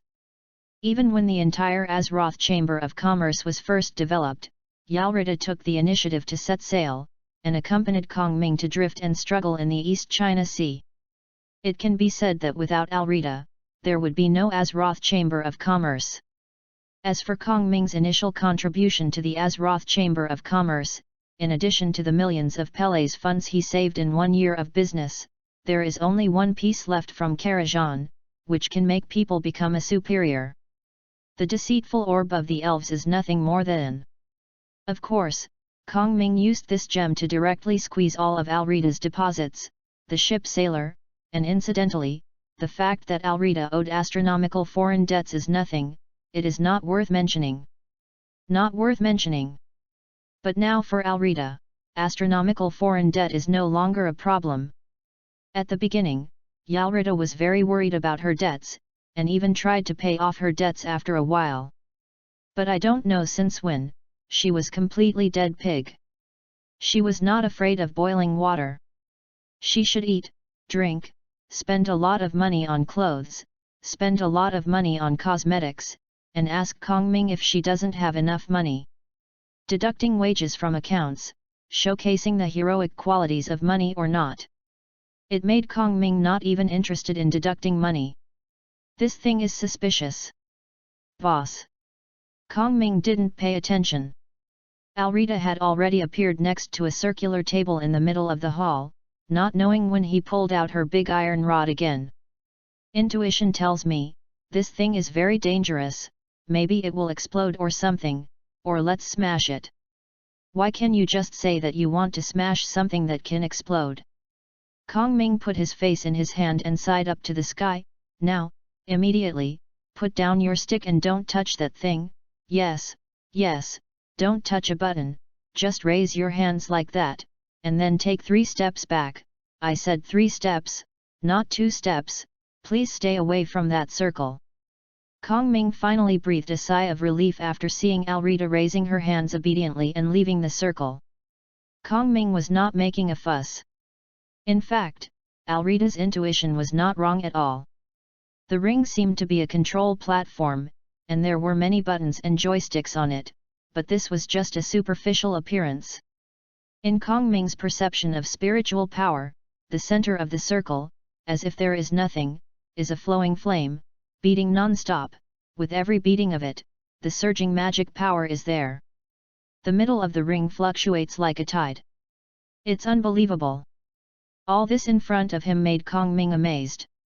Although there is no magic and arcane in the world of One Piece, the scientists of those great kingdoms actually used the power of science to build such a magic furnace, which completely restrained the surging from within the magic node. The power that can be generated, and the magic power is transformed into electricity that they can control through scientific means. Such means and knowledge are extremely rare even in Azeroth. If Yarita really gave the circle a stick, Kongming could guarantee that the magic power surging around the magic node in the middle of the circle would suddenly burst out. Yarita must be dead, even Kongming himself can't eat. However, this magic node is only located in Kongming's perception, it's so beautiful. Kongming watched it shrink, tremble, explode and explode in his mental field with a fascination. A violent magical power jumped and danced around it. Yarita, have you seen it? Kongming looked fascinated and pointed his finger at the circle and the magic node in the circle. What a great miracle, this is the power brought by knowledge, and we can truly stand on the power above the sky of this sea. What are you doing? I don't have a fever. Alrita took her hand from Kong Ming's forehead with a look of confusion. Could it be that, boss, you secretly drank again? Alrita. I'm here, boss. A hand on the glasses, the cold light shone. I guess those people on our boat should have arrived. You go out and take them to clean me. Oh. The eyes are sharp and the lenses are shining. If I go up and find that there is dust in the place you cleaned, I will deduct 1 month's salary. Oh, no problem, boss. Seeing the indifferent appearance of Yolita, the second man, Kong Ming felt helpless for a while. It's getting more and more impossible to take Alrita by yourself. What should I do? How about deducting money instead of food and wine? It's useless. This guy has a good relationship with those in the kitchen. After he finishes buckling the table, she can go directly to the kitchen to find a supplement. Not only the kitchen, this second item relied on the now transfigured appearance of the alluring blood elves. All the crew on the Egwin saw her in a state of punishing eyes and giving what she wanted. Want to keep charging her deception orb? No, although Yalrita has gradually begun to develop into a normal figure since she started warrior training, but the freezing of 3 feet is not a day's cold. Kong Ming estimates that it will take at least another year or 2 before Yalrita can completely slim down. If you let the people on the Egwin know what Alrita actually looks like now, it would be too cruel for Alrita. This will definitely not work. Let's deduct the money, at least Alrita can behave for a while when she asks for pocket money. After Alrita took the elevator to leave this floor, Kong Ming also, after careful consideration, decided not to make any changes to this scientific device that turns magic into electricity, and waited for himself to figure out the principle of this device before starting. But in order to avoid the second item, Yalrita, tearing down his home while meditating or sleeping, and activate the self-detonation system in the laboratory, he still has to take some restrictions on this magic node. The problem now is that I have never done anything about the magic circle that limits the magic node. After all, the magic node is considered a rare thing anyway, and this is the first magic node I have ever encountered since I passed through. That's right, it's the first one. Because the entire tower has escaped from Azeroth and entered the Twisting Void, Karazhan's original magic node is completely invalid. The current Karazhan relies on the method that Medivh once set array. Draw energy directly from the void to maintain the operation of the entire tower. And the nature of the extracted void energy and its violent, with Kong Ming's current mental power, although he can project into other places in Karazhan, he cannot enter the periphery of Karazhan's elemental pool at all. The result of daring to approach is to be violent. The power tore to pieces. Kong Ming was very positive about the result of being close to the Karazhan element pool, provided that he didn't ask how he knew it. But, fortunately, I was prepared. As he said, Kong Ming took out a bottle of viscous jelly-like medicine from a small bag tied to his belt and poured it on a table next to it. The strange thing is that after the bottle of potion went down, it did not flow and expand around, but formed a spherical thing, trembling wherever it looked, looking like a bullet. Next is water creation. Kong Ming put the empty potion bottle on the table, then waved his hand, and after a gurgling sound, the potion bottle was already filled with water. Then Kong Ming picked up the water bottle and poured a bottle of water directly on the round jelly. The jelly is like a sponge. After absorbing all the water that Kong Ming poured in, it turned into an oval water ball. Xia Ruan, don't be stunned, and quickly clean it up for me. As he said, Kong Ming smoothly took his glasses off the bridge of his nose and put them on the water polo to scrub them. Following Kong Ming's voice, the little soft oval water polo began to twist his body, wiping the entire tabletop one at a time. After the water polo was wiped, the dust on the original tabletop, it was all eaten into his body by the water polo. The translucent water polo that looked very cute at first has become a lot muddy now. Snapped. Kong Ming snapped his fingers, and a circle shining with magic light appeared beside the elevator door.